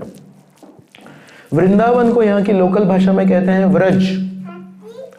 व्रज ये शब्द भगवत गीता में एक बहुत महत्वपूर्ण श्लोक में आता है। किसी को याद है कोई श्लोक जिसमें व्रज ये शब्द आता है? एक बहुत महत्वपूर्ण श्लोक है, सर्वधर्मान परित्यज्य माम एकम शरणम व्रज। तो एक बार राधानाथ महाराज एक लेक्चर में कह रहे थे, श्री कृष्ण भगवान भगवत गीता कहां सुना रहे हैं? कुरुक्षेत्र की रणभूमि में।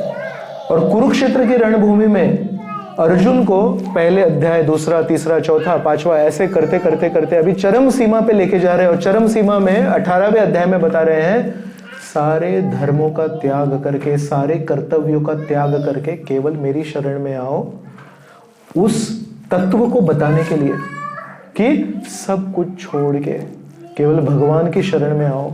जब वो तत्व समझाना चाहते हैं तो मुंह में उनके शब्द आ गया व्रज। क्यों? क्योंकि वृंदावन के सारे जो व्रजवासी है वो इस तत्व में डूबे हुए हैं। जो श्लोक श्री कृष्ण भगवान अर्जुन को सिखा रहे हैं वो श्लोक व्रजवासी जिए हैं। सारे गोप, सारे गोपियां, सारे गाय, सारे इन्होंने अपने जीवन में क्या किया है? सर्वधर्मान परित्यज्य। तो इसलिए व्रज, अगर वर्ड टू वर्ड ट्रांसलेशन आप देखेंगे तो व्हाट इज व्रज? सर्वधर्मान परित्यज्य माम एकम शरणम व्रज। व्रज मतलब गोप, चलना। सो व्रज, ये जो पूरी जमीन है, वृंदावन की जो जमीन है, इसको कहते हैं व्रज, मतलब चलना। तो इसको चलना क्यों कहते हैं? इस वृंदावन के पूरे एरिया को चलना क्यों कहते हैं? व्रज क्यों कहते हैं? व्रज मतलब इस जगह में जितने भी लोग हैं, इस जगह में जो भी काम होता है वो सारे भगवान की इच्छाओं के अनुसार चलता है। इस वृंदावन एरिया में जो भी व्यक्ति यहाँ का रहीवासी है वो अपने जीवन को कैसे चलाता है? कृष्ण की इच्छा के अनुसार चलाता है। इसे जब हम 10th कैंटो पढ़ते हैं, 10वां स्कंद पढ़ते हैं, उसमें क्या है? अरे इस राक्षस ने आक्रमण किया, तो वो लोग क्या करते हैं? कृष्णा आप बचाओ हमको। फिर कृष्णा कहते हैं चलो मैं ऐसे बचाऊंगा, मैं ऐसे करूंगा। जो भी कृष्णा बोलेंगे उसके अनुसार जो लोग चलते हैं उनको कहते हैं व्रजवासी। और जिस जगह में लोग केवल कृष्ण की इच्छा के अनुसार चलते हैं उस जगह को कहते हैं व्रज। और गोप और गोपी, इनको गोप और गोपी क्यों कहते हैं? ग्वाले क्यों नहीं कहते? हिंदी में एक शब्द है गोपनीय। गोपनीय मतलब सीक्रेट। तो यहाँ के जो लोग हैं वो दिखने में बहुत साधारण लगते हैं। अरे ये तो गृहस्थ है, ये तो बिजनेसमैन है, ये तो खेती करता है, लेकिन ये सारे लोगों के हृदय में एक गोपनीय बात है। वो गोपनीय बात है कि ये सारे श्री कृष्ण भगवान के ऊपर पूरी तरह से आश्रित जीवन जी रहे हैं। इनके इंडिपेंडेंट कुछ भी प्लान नहीं है, सब कुछ करते हैं लेकिन हमेशा कहते हैं कृष्ण को क्या अच्छा लगेगा। इसलिए जो लोग अपने हृदय में कृष्ण की भक्ति गोपनीय रखते हैं और बाहर किसी को पता भी नहीं चलता है, ऐसा समझ के यहाँ पे मैं कृष्ण का भक्त हूं ऐसा नहीं लिखा है। ये लोग तो तिलक भी नहीं पहनते। बहुत सारे व्रजवासी है तिलक भी नहीं पहनते। आपको लगेगा ये कोई साधारण व्यक्ति है, लेकिन उनके हृदय में गोपनीय बात है कि श्री कृष्ण भगवान को प्रेम करते हैं और श्री कृष्ण भगवान इनको प्रेम करते हैं, इसलिए इनको कहते हैं गोप और गोपी। तो इस ऐसे श्री कृष्ण के पवित्र घर में हमको प्रवेश मिला है। सोचिए हमारा कितना बड़ा सौभाग्य है। तो गोवर्धन पर्वत है। गोवर्धन पर्वत की संक्षिप्त कहानी तो हमको मालूम है। अभी कितने बजे हैं? मेरे पास घड़ी नहीं है। So what time we are supposed to end? We can discuss till 1:45 minutes. Okay, great. प्रभु जी ने हमको अनुमति दी है 1:45 तक, फिर हम आगे बढ़ेंगे। तो संक्षिप्त में वृंदावन गोवर्धन की जो कथा है हम चर्चा करने वाले हैं, लेकिन जस्ट टू अंडरस्टैंड कि गोवर्धन है कौन। गोवर्धन पर्वत है गोवर्धन, वर्धन मतलब उन्नति होना। तो गैया यहाँ का घास खाती थी, गोवर्धन पर्वत के ऊपर जो घास है वो खाती थी, और गोवर्धन पर्वत का घास खाने से गैया बहुत स्ट्रांग होती थी, इसलिए इस पर्वत का नाम है गोवर्धन। और उस गोवर्धन पर्वत का महानता बताने के लिए श्री कृष्ण भगवान एक बार अपने पिताजी को बोलते हैं कि इंद्र की पूजा करने की क्या जरूरत है, इंद्र की पूजा करने की कोई जरूरत नहीं है, इंद्र थोड़ी हमको कुछ दे रहा है, हमको देने वाला तो गोवर्धन है। गोवर्धन की घास खा के हमारी गाय बड़ी हो रही है, उस गाय का दूध हम जब बेचते हैं तो हमको कुछ पैसे मिल रहे हैं, उसके ऊपर हम अपना जीवन चला रहे हैं, तो हमको देने वाला कौन है? गोवर्धन है। तो गोवर्धन की पूजा करनी चाहिए। ऐसा क्यों कहते हैं भगवान? तो इसके पीछे कारण होगा कोई, है ना। हरे कृष्णा हरे कृष्णा। बिजली चली गई शायद, देखते हैं। हरे कृष्णा कृष्ण हरे कृष्णा कृष्ण कृष्ण हरे हरे, हरे राम राम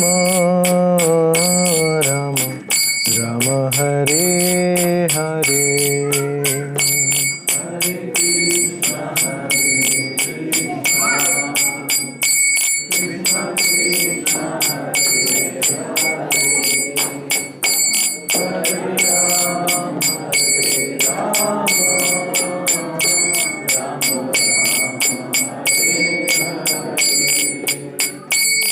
हरे कृष्ण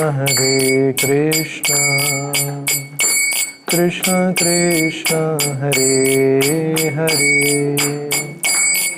हरे राम राम राम हरे हरे।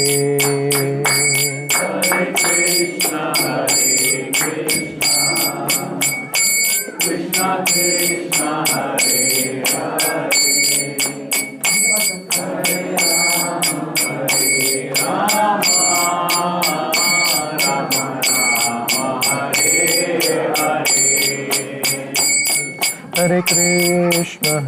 कृष्ण कृष्ण हरे हरे कृष्ण कृष्ण कृष्ण हरे हरे,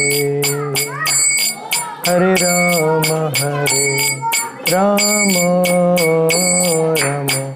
राम हरे हरे। हरे कृष्ण कृष्ण कृष्ण हरे हरे, हरे राम राम हरे हरे।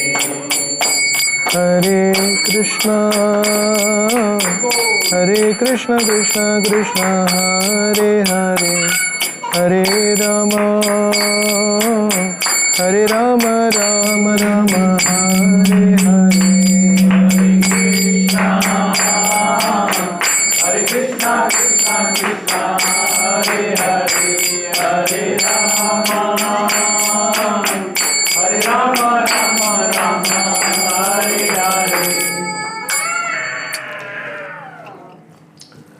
गोवर्धन के बारे में, गोवर्धन है कौन?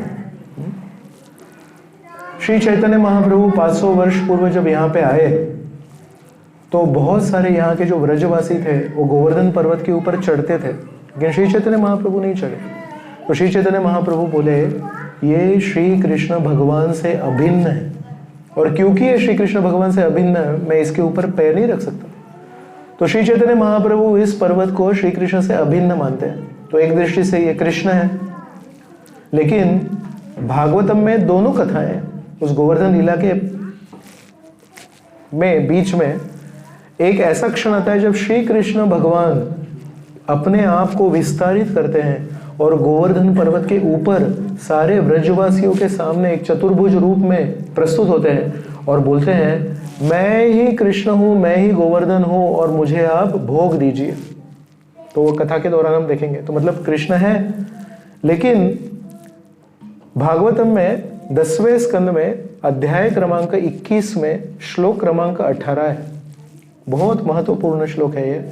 सारी गोपियां श्री कृष्ण की बांसुर की स्तुति कर रहे हैं, और उसके बीचों बीच जब गोवर्धन पर्वत के पास में आते हैं तो बोलते हैं, हंता यमद्रिरबला हरिदास वर्यो सह राम कृष्ण चरण स्पर्श प्रमोद मानम तनोति। बोलते हैं, हंतायम अद्रिर अबला हरिदास वर्य। राधा रानी सारे गोपियों को देख के बोल रही है, अरे सखियों देखो, ये जो गोवर्धन पर्वत है हरिदास वर्य है। ये हरिदास वर्य मतलब सारे हरि के दासों में सबसे श्रेष्ठ कौन है? तो ये गोवर्धन पर्वत है। क्यों? यह राम कृष्ण चरण स्पर्श प्रमोद। कृष्ण और बलराम के चरणों का स्पर्श जब इसको होता है तो इसके रोंगटे खड़े हो जाते हैं, इसको प्रमोद होता है। मोद मतलब आनंद, आमोद मतलब बहुत आनंद, और प्रमोद मतलब प्रकृष्ट रूपेण प्रमोद। मतलब इसका आनंद क्या है? कृष्ण और बलराम मेरे ऊपर स्पर्श करें। मानम तनोति गण गो गणयोस्तनोर्य।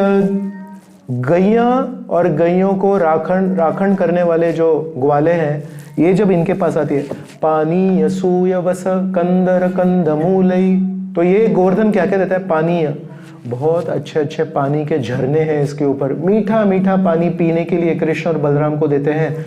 कभी खाना खाने के बाद में मुंह धोने के लिए, हाथ धोने के लिए, पैर धोने के लिए अच्छा पानी देते हैं। फिर यहाँ पे जो घास आती है वो इतनी सॉफ्ट, इतनी ग्रीन और इतनी टेस्टी रहती है कि सारे गाय जब गोवर्धन की घास खाते हैं तो बहुत खुश हो जाते हैं। कंदर, कंदर मतलब गुफाएं हैं इसमें, जो ठंड के मौसम में गर्मी रहती है। आप में से कितने लोग अभी रूम में गए तो ठंडा लगा आपको? तो हमारे जो रूम है वो मनुष्य ने बनाए हैं। वो कैसे बनाए हैं? वो ठंडी में ठंडे हो जाते हैं। कल हम लोग शाम को जब आए तो बाहर एक ठंड थी और अंदर जब गए तो और ज्यादा ठंड थी। तो अभी जाए तो जाए कहाँ? और गर्मियों में एक जमाने में मैं औरंगाबाद जाता था। औरंगाबाद का एक विशेष गुण है, गर्मियों में आप इसको अगर ऐसा हाथ लगाए तो चटका बैठता है। तो एक बार मैं ऐसे प्रवास करके आया और ऐसे थोड़ा लेट आया ऐसे, तो इसको तो चटका बैठा पीछे। बोले इसको क्या हुआ? बोले नहीं प्रभु, ये औरंगाबाद की दीवारें है, ये दीवारें भी गर्म हो जाती है। तो मुझे याद आया, गोवर्धन की जो गुफाएं हैं वो ठंडी के सीजन में गर्म रहती है। तो कृष्ण और बलराम और राधा रानी जब अंदर जाते तो अच्छा लगता है उनको, और जब गर्मी के दिन होते हैं तो गुफाएं ठंडी होती है। देखियो भगवान की सृष्टि और हमारी सृष्टि कितना अंतर है। सब कुछ करके फाइनल उसका आउटपुट जो है वो क्या है? विपरीत है। तो इसलिए गोवर्धन की दो पहचान है, एक है श्री कृष्ण से अभिन्न है, और दूसरी पहचान है कि श्री कृष्ण भगवान की सेवा करने में इसको बहुत आनंद आता है। तो इसलिए ये गोवर्धन बहुत विशेष है।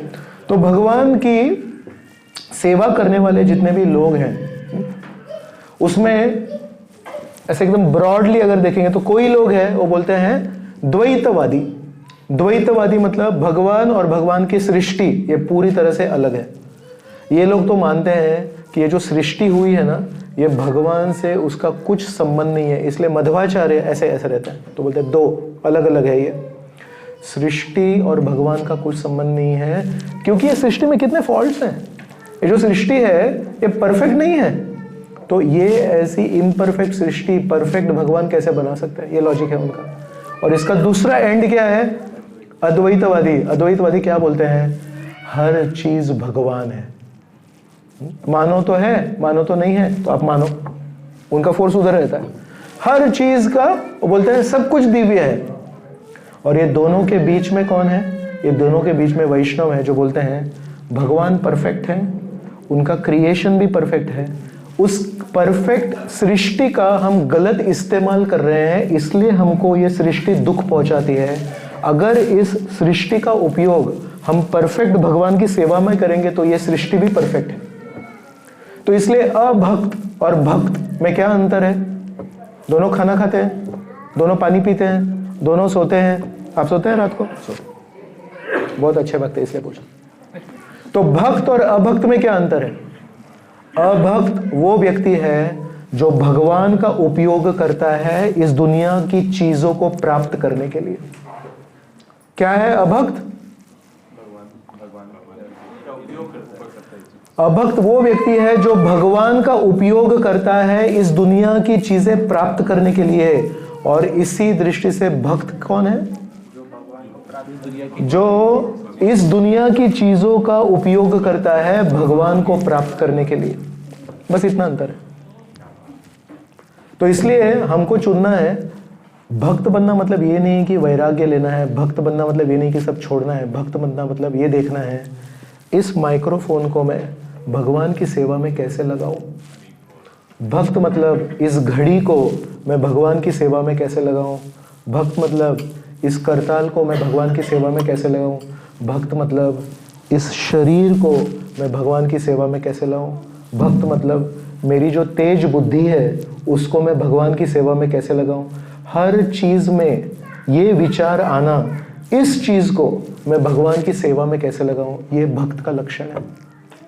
भक्त का लक्षण चोटी नहीं है, भक्त का लक्षण तिलक नहीं है, भक्त का लक्षण है ये विचार। हर परिस्थिति को मैं भगवान की सेवा में कैसे लगाऊं, हर वस्तु को मैं भगवान की सेवा में कैसे लगाऊं, हर मेरे शब्द को मैं भगवान की सेवा में कैसे लगाऊं। बस इतना ही है। तो भक्त क्या करता है? ये जो द्वैतवादी है वो हमेशा ना डरा हुआ रहता है, कहीं मैं कोई साधारण वस्तु को तो भगवान नहीं मान रहा, उसको हमेशा वो डर रहता है, तो हमेशा फोकस्ड रहता है वो। और ये जो अद्वैतवादी है वो भगवान के प्रति अपराध करता है क्योंकि वो भगवान की मूर्ति को नहीं मानता, लेकिन क्योंकि वो हर चीज को भगवान मानता है, हर चीज में दिव्यता देखता है, तो बहुत नम्र रहता है। इसलिए वैष्णव क्या करता है, भक्त क्या करता है, वो द्वैतवादी से फोकस सीखता है। भक्त का क्या व्याख्या बताया मैंने? संसार की चीज नहीं, बाद में तो मैंने बहुत कुछ बताया। हर परिस्थिति को मैं भगवान की सेवा में कैसे लगाऊं, हर विचार को मैं भगवान की सेवा में कैसे लगाऊं, हर शब्द को मैं भगवान की सेवा में कैसे लगाऊं। तो वो जब द्वैतवादी का फोकस देखता है उसको बोलता है मैं इससे फोकस सीख सकता हूं, और वो भगवान की सेवा में फोकस द्वैतवादी से सीखता है। और अद्वैतवादी हर वस्तु को भगवान समझता है, हर वस्तु को दिव्य समझता है, दिव्य भगवान की देन नहीं समझता है, दिव्य भगवान समझता है। तो इसलिए वो हर चीज के प्रति नम्र रहता है। हालांकि नम्र है लेकिन भगवान के प्रति अपराध कर रहा है। लेकिन वैष्णव उस अद्वैतवादी से नम्रता सीखता है। इसलिए वैष्णव क्या करता है, भगवान के प्रति उसकी एक निष्ठता रखता है, फोकस रखता है, और भगवान की जो सृष्टि है, भगवान के जो भक्त हैं उनके प्रति अद्वैतवादी से नम्रता लेता है। इसलिए वैष्णव कभी भी कोई चीज को नाकारता नहीं है। अरे ये चीज यूजलेस, ये शब्द एक प्रामाणिक वैष्णव के मुख में से कभी नहीं निकलेंगे। तो एक संस्कृत सुभाषित है। क्या है संस्कृत सुभाषित? बोलते हैं अमंत्रम अक्षरम नास्ति, नास्ति मूलम अनौषधम, अयोग्यम पुरुषम नास्ति, योजकस्तत्र सुदुर्लभ। अमंत्रम अक्षरम नास्ति, ऐसा एक भी अक्षर नहीं है जो मंत्र की तरह काम नहीं करता है। कोई भी अक्षर लो आप, सिर्फ ओम नहीं, वो मंत्र की तरह काम। नास्ति मूलम अनौषधम, एक ऐसी भी जड़ी बूटी नहीं है, मूल नहीं है जो औषधि का काम नहीं कर सकती। ये जो बाहर जो पेड़ है वो भी औषधि है, आपको मालूम है? नहीं मालूम है ना? लेकिन ये बता रहे हैं नास्ति मूलम अनौषधम, अयोग्य पुरुषम नास्ति, एक भी ऐसा पुरुष नहीं है जो अयोग्य है। फिर प्रॉब्लम क्या है? योजकस्तत्र सुदुर्लभ, ऐसा व्यक्ति सुदुर्लभ है जो जानता है कि ये जड़ी बूटी कौन से रोग में काम आती है। ऐसा व्यक्ति सुदुर्लभ है जो एक व्यक्ति को उस सेवा में लगाओ, उसमें वो निखर के आएगा। So all of us are good for something, but we don't know. So that person who knows where to fit what, that is the rarest species in this world. तो प्रभुपाद जी ने क्या किया? वेस्टर्न वर्ल्ड में जो लोग rejected थे, जिनको लोग बोलते थे ये कुछ काम का नहीं है, प्रभुपाद जी ने उनको लिया, उस कद्दू को लिया, उस टूटी हुई डंडी को लिया, उस टूटी हुई तार को लिया, और उसमें से जो हरिनाम बाहर निकाला। तो इसलिए योजकस तत्र सुदुर्लभ। तो इसलिए वैष्णव कौन है? वो द्वैतवादी का फोकस लेता है और अद्वैतवादी की नम्रता लेता है। और इसलिए वैष्णव एक दृष्टि से लोग समझ नहीं पाते हैं। क्यों? कभी कभी ये लोग एकदम ना नैरो माइंडेड लगते हैं। नैरो माइंडेड किसमें? हम लोग सुनने में बहुत नैरो माइंडेड है, यहाँ वहाँ की कहानी नहीं सुनते, है ना। प्रभु जी मैंने ऐसा सुना है, कृष्ण ने ऐसे किया, मैंने ऐसा सुना है कि राम ने ऐसा किया, वो नहीं सुनते हम लोग। बोले भागवत में है क्या? नहीं। रामायण में है क्या? नहीं है, तो नहीं मानते। तो ये लोग ना बहुत ही संकीर्ण है, वेरी नैरो माइंडेड, राइट। लेकिन ये लोग सड़क पे जाके हरिनाम भी करते हैं। तो नैरो माइंडेड लोग ऐसे आश्रम से बाहर नहीं निकलते। So Shri Chaitanya Mahaprabhu gave us a process input, we are very conservative. किसको कान देने हैं? व्यास ऋषि, सुखदेव गोस्वामी, केवल इनको ही कान देते हैं। ऐसे ऐरे गहरे नत्थु खैरे को हम लोग कान नहीं देते। और बांटने के लिए श्री चैतन्य महाप्रभु ने बोला है, पृथ्वी ते अच्छेत नगरादि ग्राम सर्वत्र प्रचार होइबे। तो पूरी पृथ्वी को बोला है। अभी हम पहुंचे नहीं पृथ्वी में, अभी बहुत सारे गांव हैं जहां तक हम पहुंचे नहीं, तो मार्केट बहुत ओपन है। तो देने में we are very broad minded, but while accepting we are very narrow minded. So this is Vaishnav. And generally speaking, we are not pointing to anybody, people are very broad minded to listen and for giving. हाथ ऐसे ना एकदम नहीं देंगे नहीं हम। बांटने में नैरो माइंडेड रहते हैं और एक्सेप्टिंग में ब्रॉड माइंडेड रहते हैं। सो इसलिए श्री कृष्ण भगवान है, हमको इस गोवर्धन लीला में से क्या सिखा रहे हैं? अगर कोई यहाँ पे आएगा तो क्या देखेगा मालूम है? यहाँ पे सब लोग कृष्णा कृष्णा कृष्णा कृष्णा का संकीर्तन करते हैं। हर जगह पे मंदिर है कृष्ण भगवान के। तो कृष्ण कौन है? कृष्ण इस गोवर्धन पर्वत पे कई बार खड़े रहते थे और उनकी नजरों के सामने जितनी भी घास थी, हर एक घास को श्री कृष्ण भगवान पहचानते हैं और जानते हैं कि ये घास मुझे क्या सेवा करनी चाहती है। कई बार भागवतम में ये कहानी आती है, जैसे ब्रह्म विमोहन लीला में आती है। कितने गोप थे? सुखदेव गोस्वामी है, बोलते हैं असंख्य, यही असंख्य गोप है। और कैसे बैठे थे? श्री कृष्ण भगवान बीच में बैठे थे और सारे गोप ऐसे सर्कल में बैठे। तो कितने सर्कल होंगे? अनलिमिटेड सर्कल होंगे। और सारे गोप जब ऐसे बैठे थे तो कभी कभी किसी को लगता था इस क्षण भगवान क्या करें देखता हूं मैं। तो ऐसे प्रसाद लेते लेते, हम लोग जब प्रसाद को बैठते, अभी जब बैठे थे ब्रेकफास्ट के, तो कैसे बैठे थे हम लोग? सर्कल में बैठे थे क्या? लाइन में बैठे। तो पूरी दुनिया में मराठीमध्ये म्हणतात पंगत बसते, है ना। पंगत कशी बसते? आज तक मैंने कभी गोल नहीं देखी, आपने देखी? नॉर्थ साउथ हर जगह पे ऐसे बैठे हैं। वृंदावन में पंगत गोल बैठती है।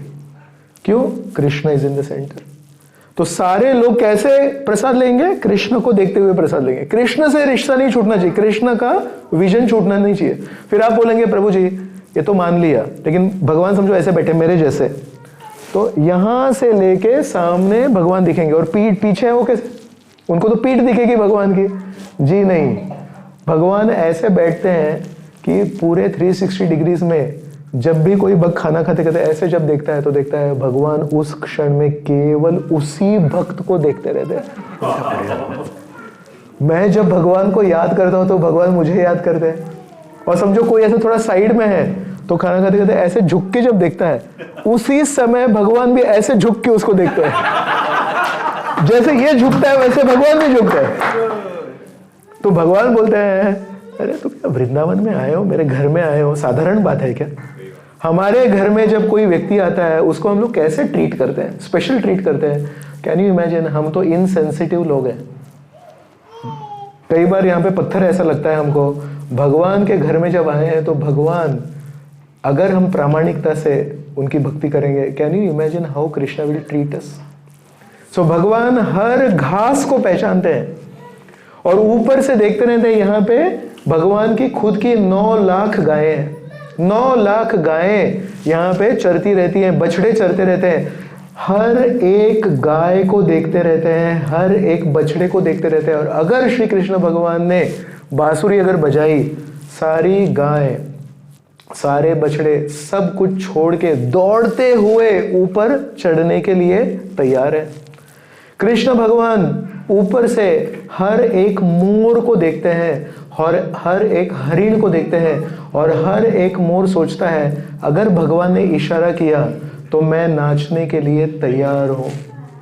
और कई बार जब भगवान इशारा नहीं करते हैं, लेकिन जब आकाश में बादल आ जाते हैं तो सोचते हैं ये कृष्ण भगवान मुझे इशारा दे रहे हैं, इसलिए काले बादल को देख के मोर नाचने लग जाते हैं, क्योंकि काले बादल को देख के श्री कृष्ण भगवान की याद आती है मोर को, इसलिए काले बादल को देख के मोर नाचते। तो मराठी में बहुत फेमस गाना है, नाच रे मोरा नाच। वो क्यों है? क्योंकि वो कृष्ण की याद आती है उसको, इसलिए। और श्री कृष्ण भगवान गोवर्धन पर्वत से यशोदा माई की रसोई के ऊपर भी ध्यान रखते हैं कि आज यशोदा माई मेरे लिए क्या बना रही हैं। और श्री कृष्ण भगवान गोवर्धन पर्वत के ऊपर से, क्योंकि हाइट पे है ना, तो उनका ऑब्जर्वेशन पॉइंट है वो, गोपियां जो यहाँ वहाँ प्रवास करती हैं उनको भी देखते रहते हैं, लेकिन ये सब देखते देखते उनकी आंखें किसी को ढूंढ रही है, वो उनको अभी तक दिख नहीं रहे, वो है श्रीमती राधा रानी। जब यशोदा माई उनको दूध पिलाती है तो बहुत सारा दूध पीते हैं, लेकिन कितना भी दूध पिलाओ श्री कृष्ण भगवान हमेशा अतृप्ति रहते हैं। रमण रेती में उनके दोस्त श्री कृष्ण भगवान के साथ बहुत कुश्ती खेलते हैं और बहुत रेती उड़ाते हैं, लेकिन कितना भी खेलो श्री कृष्ण भगवान हमेशा अनसेटिस्फाइड ही रहते हैं। रास लीला में लाखों लाखों कोटि कोटि गोपियां हैं, सबके साथ श्री कृष्ण भगवान अपने आप को विस्तारित करते हैं और एक गोपी के साथ में एक श्री कृष्ण रहते हैं। और कितने समय तक उन्होंने रासलीला खेली? श्री कृष्ण भगवान भागवतम में कहते हैं ब्रह्मा जी की रात, तो ब्रह्मा जी का एक दिन 12 घंटे होते हैं, 1000 चतुर्युग, सत्य त्रेता द्वापर कली ऐसे 1000 होते हैं, वो ब्रह्मा जी के 12 घंटे हैं। तो 1000 चतुर्युग का जितना ड्यूरेशन है, एक चतुर्युग कितना है? 43,20,000 years into 1000, that is Brahma ji की रात। उस ब्रह्मा जी की रात का ड्यूरेशन की रासलीला थी। हालांकि हमारे दृष्टि से एक ही रात की थी, लेकिन श्री कृष्ण भगवान ने उन गोपियों को वो एक्सपीरियंस दिया 43,20,000 ईयर्स इंटू 1000। लेकिन उतनी देर तक रासलीला करने के बाद भी श्री कृष्ण भगवान अतृप्त रहे, नॉट सेटिस्फाइड। इसलिए शायद गोवर्धन पर्वत को भी जब उठाए और गोवर्धन पर्वत को सारे व्रजवासियों ने, कितने व्रजवासी हैं? बहुत व्रजवासी है, गोप असंख्य है, तो उनके माता पिता, चाचा चाची, नाना नानी, दादा दादी, फूफा फूफी सब है ना, सारे लोग आए और घर में जितना अनाज था वो सारा अनाज उन्होंने गोवर्धन को अर्पण कर दिया। और हम परिक्रमा करते करते एक गांव में जाएंगे जिसका नाम है अणियोर। उस अणियोर में वो सारा भोगा, सारा चावल, सारी दाल, सारी सब्जी, सारे केक, सारी छाछ, सारा मक्खन, सब कुछ अर्पण कर दिया। और गोवर्धन जी ने ऐसे हाथ ऊपर किया और वो सारा भोग ऐसे उड़ते उड़ते उनके मुंह में गया। और कवि कर्णपुर है, आनंद वृंदावन चंपू में वर्णन करते हैं, जैसे स्पैरो, चिड़िया कैसे अनाज की तरफ ऐसे दौड़ते हुए जाती है, वैसे ये सारा भोगा गोवर्धन के मुंह में एक चिड़िया की तरह चला गया। और सब लोग, अरे इतने घंटे लगे हमको बनाने में, ये चावल का पर्वत था, दाल के कुंड थे, करके सब अंदर। और ये सब होके गोवर्धन जी बोलते हैं अणियोर अणियोर, और लाइए। उतने में कुछ जो व्रजवासी थे बोले लाते हैं कर, एकदम सिंपल हार्टेड थे वो वापस गए कुकिंग करने के लिए, वापस लेके आए, वो भी खत्म। फिर बोले अभी तो कुछ करना पड़ेगा, क्योंकि कहां से लाएंगे, अभी है ही नहीं, ये तो अणियोर बोलते जा रही है, तो डिससेटिस्फाइड भगवान है। सोचिए आप किसको पूजा कर रहे हैं, हमेशा इटरनली डिससेटिस्फाइड हो रहा, और भोगा और कीर्तन और जपा और सेवा और यात्रा। सोच लीजिए अभी भी चेंज कर सकते हैं, जो इनिशिएटेड नहीं है they still have a chance. Initiation हो गया, you are already done, but जिसका इनिशिएशन नहीं हुआ है अभी भी चेंज कर सकते हैं। तो श्री कृष्ण भगवान, किसी ने तरकीब लगाई, बोले कृष्ण भगवान है ना, इनको तुलसी से तृप्त हो जाते हैं, तो इनको तुलसी का पन्ना अर्पण कीजिए, सब हो जाएगा। और तुलसी का पन्ना अर्पण किया, ऐसे जोर से डकार आई गोवर्धन जी की। तो गोवर्धन जी की लीला में से श्री कृष्ण भगवान हमको क्या सिखा रहे हैं? कई बार हम अपने जीवन में जो मिला उसकी पूजा करते हैं, लेकिन श्री कृष्ण भगवान हमको बताना चाहते हैं ऐसे किसी की भी पूजा नहीं करनी है, सही व्यक्ति की पूजा करनी है। मतलब पूजा तो एक क्रिया हो गई, लेकिन उस क्रिया करने से पहले थोड़ा शरीर का ये जो भाग है इसको भी थोड़ा उपयोग करना चाहिए। तो worship is not just movement of hands, worship is also choosing the right person to worship. सही व्यक्ति को चुनना बहुत इंपॉर्टेंट है। पूरे भारतवर्ष में बहुत सारे मंदिर हैं, कुछ मंदिर वीरान पड़े हैं, कुछ मंदिरों में अच्छी सेवा चल रही है, लेकिन आज भी मैं देखता हूँ बहुत सारे मंदिरों में लोग जब प्रवेश करते हैं वहाँ पे केवल शारीरिक स्तर पे जाते हैं, मन साथ में नहीं लेके जाते। वहाँ पे जाके जब प्रणाम करते हैं तो प्रणाम करते समय अपने मन को अर्पण नहीं करते। प्रणाम इज बेसिकली द बॉडी। घुटनों को टिकते हैं, हाथ ऐसे करते हैं, बट वो जो साष्टांग प्रणाम है उसमें एक इंपॉर्टेंट चीज है ईगो। तो साष्टांग प्रणाम है उसमें केवल नाक को स्पर्श करना है, यहाँ पे भाल प्रदेश को स्पर्श करना है, इसको स्पर्श करना है, छाती को स्पर्श करना है, घुटनों को स्पर्श करना है। It is not enough. Actually we have to offer our mind. हमारे मन को स्पर्श करना है भगवान को, हमारे अहंकार को स्पर्श करना है, तो उसको साष्टांग प्रणाम कहते हैं। वो कई लोग नहीं करते। तो भगवान हमको कह रहे हैं कि हमेशा चुन के सोच विचार करके हमारे भगवान को किसके लिए हम अपना जीवन समर्पित करना चाहते हैं ये सोच समझ के करना है। कई बार जब लोग अपने हिसाब से पूजा करते हैं और हम जब उनको कहते हैं कि भैया थोड़ा सोच के कीजिए, वेदों में क्या कहा है, भागवत पे क्या कहा है, रामायण में क्या कहा है, थोड़ा देखिए, तो कई बार क्या जवाब मिलता है, अरे जिसको जो अच्छा लगता है वो करे। लेकिन ऐसा होता है क्या? हमारे एक भक्त है जो आज गलत ट्रेन पकड़े, वो आगे के स्टेशन पे चले गए। इसी रूट पे एक ऐसी ट्रेन पकड़े जो मथुरा में नहीं रुकती, तो आगे चले गए, उनको 3 घंटे की देरी हो गई, राइट? तो सोचिए अगर यही लॉजिक हम यूज करें, रेलवे स्टेशन पे जाएंगे, जो ट्रेन आएगी उसमें चढ़ेंगे, मथुरा पहुंचेंगे, है ना? ऐसा होता है ना। So I am giving you example, Mathura के रूट पे आने वाली ट्रेन, लेकिन जो मथुरा नहीं रुकती, अगर आप गलती से वो ट्रेन में चढ़े, कहाँ जा रही है ट्रेन? मथुरा जा रही है, उसी रूट पे जा रही है, लेकिन आप चढ़ गए, लेकिन वो मथुरा नहीं रुकती है, 3-4 घंटा उनका एक्स्ट्रा हो गया unnecessarily, right? How careful you have to be while boarding train. और सोचो प्लेटफॉर्म पे गए और जो ट्रेन है उसमें चढ़े तो कहाँ जाएंगे?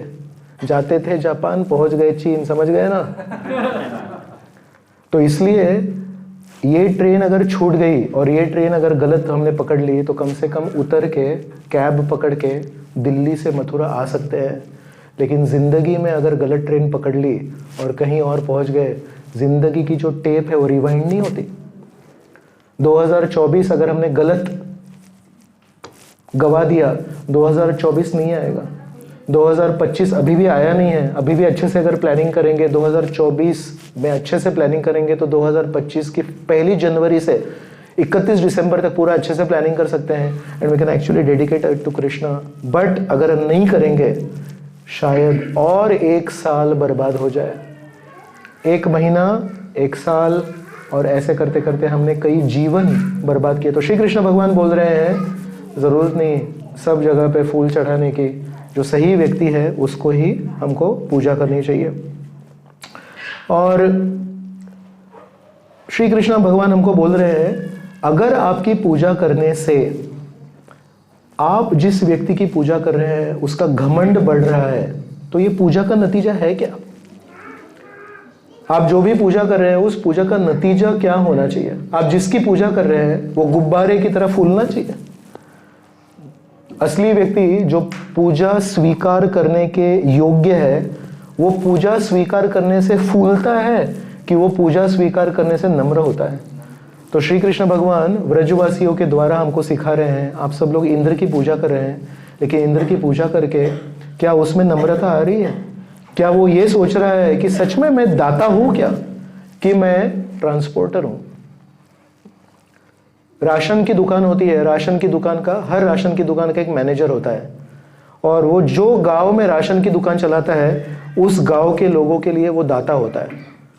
तो गरीब लोग होते हैं गांव में, वो बोलते हैं अरे आप ही है सब कुछ करने वाले। तो कई बार उस राशन की दुकान के मैनेजर को लगता है इस गांव में तो कम से कम मैं भगवान हूं, इसके घर पे चूल्हा नहीं जलेगा जब तक मैं चावल नहीं दूं, इसके घर पे चूल्हा नहीं जलेगा जब तक मैं केरोसिन नहीं दूं, है कि नहीं? लेकिन वो राशन की दुकान का जो मैनेजर है वो दाता है क्या? वो खिला रहा है लोगों को, उसकी वजह से लोग खा रहे हैं। गवर्नमेंट है जो देने वाली है, उसको एक उस दुकान का छोटा सा इंचार्ज बनाया है। लेकिन आदमी का स्वभाव क्या है? छोटी सी अगर जमीन मिल जाए, वो जमीन का मालिक मैं हूं, मैं आने से पहले वो जमीन थी और मैं जाने के बाद भी वो जमीन रहने वाली है, लेकिन I become the owner of that place. तो वैसे श्री कृष्ण भगवान बोल रहे हैं, ये इंद्र है ना, ब्रह्मा जी के एक दिन में 14 मनु आते हैं और हर मनवंतर में देवता बदलते हैं। तो अभी जो मनवंतर चल रहा है इसमें ये पुरंदर नाम का जो व्यक्ति है वो इंद्र है। सो 71 युगा साइकिल्स, सत्य त्रेता द्वापर कली 71 टाइम्स, उतना एक देवता का अवधि है। After 71 the Manu changes and when the Manu changes then the देवतास change. So next Indra is going to be some another person. Indra एक पोस्ट है, प्राइम मिनिस्टर एक पोस्ट है, उसमें एक व्यक्ति कुछ सालों के लिए रहता है, बार बार आ सकता है, लेकिन फाइनली वो पोस्ट है। तो श्री कृष्ण भगवान बोल रहे हैं, तुम उस व्यक्ति की पूजा कर रहे हो जो सोचता है मैं ये पोस्ट हूं। आप पोस्ट नहीं है, आप पोस्ट पे रहने वाले कुछ समय के लिए अस्थायी व्यक्ति है। Don't worship a person who becomes proud by your worship. तो हमारे जीवन में कभी भी हम किसी को कुछ अर्पण कर रहे हैं तो ये सोचना और ये परख लेना, मैं जब उसको मेरे जीवन में एक महत्वपूर्ण स्थान दे रहा हूं, उससे वो फूल रहा है कि उससे वो कम हो रहा है और सोच रहा है मैं एक साधारण व्यक्ति हूं और मैं भगवान का प्रतिनिधि, थोड़ा सा क्या किया तो इनको लग रहा है कि मैं ही बड़ा व्यक्ति हूं, तो मैं गलत हूं कि ये गलत है। तो हर व्यक्ति का ये कर्तव्य है बताना, मैं ट्रांसपोर्टर हूं, मैं राशन की दुकान का मैनेजर हूं, मैं दाता नहीं हूं। तो श्री कृष्ण भगवान बोल रहे हैं, अपने जीवन में वैष्णव ने कभी भी किसी को पूजा करते समय, सम्मान देते समय ये पूछना चाहिए, मैं जो सम्मान दे रहा हूं, मैं जो पूजा दे रहा हूं, इससे ये फूल रहा है कि नम्र होते जा रहा है। फिर बोल रहे हैं कि जो व्यक्ति खुद कर्मों के नियम के अधीन है, इंद्र खुद कर्मों के नियम के अधीन है, वो हमारे कर्मों के नियम कैसे बदल सकता है? तो अगर हमारे कर्मों में कुछ लिखा है, कुछ अच्छा मिलने वाला है, तो कर्मों के नियम के अनुसार मिलेगा। अगर हमारे कर्मों के नियमों के अनुसार कुछ दुख मिलने वाला है तो दुख भी मिलेगा। जो व्यक्ति कर्मों के नियमों के अधीन नहीं है वो हमारे कर्मों के नियम बदल सकता है, जो खुद कर्मों के नियमों के अधीन है वो हमारे कर्मों के नियम कैसे बदल सकता है? तो इसलिए भगवान बोल रहे हैं, अगर सच में तुम्हारे जीवन में तुमको परिवर्तन लाना है, तुम्हारे जीवन में तुमको कुछ चेंज चाहिए, so you have to worship somebody who is above the laws of karma. You cannot worship somebody who is below the laws of karma, because he cannot change the laws of karma, because he himself is under the laws of karma. तो इसलिए त्रिगुणातीत मतलब सत्व, रज और तमो गुण के तीनों गुणों के परे जो व्यक्ति है, केवल उनकी सेवा करने से हमारे जीवन में कुछ परिवर्तन आ सकता है। सत्व, रज और तम इन तीनों गुणों के अधीन जो व्यक्ति है, उस व्यक्ति की सेवा करके हमारे जीवन में कभी कोई परिवर्तन नहीं आ सकता है। केवल कुछ क्षणों के लिए विलंब कर सकते हैं, they can only delay but they can not change our destiny. और लास्ट चीज श्री कृष्ण भगवान जो हमको बता रहे हैं वो बता रहे हैं, व्रजवासियों ने इंद्र पूजा में केवल दूध, दही, मक्खन अर्पण किया कि इंद्र पूजा में अपना सर्वस्व अर्पण कर रहे थे।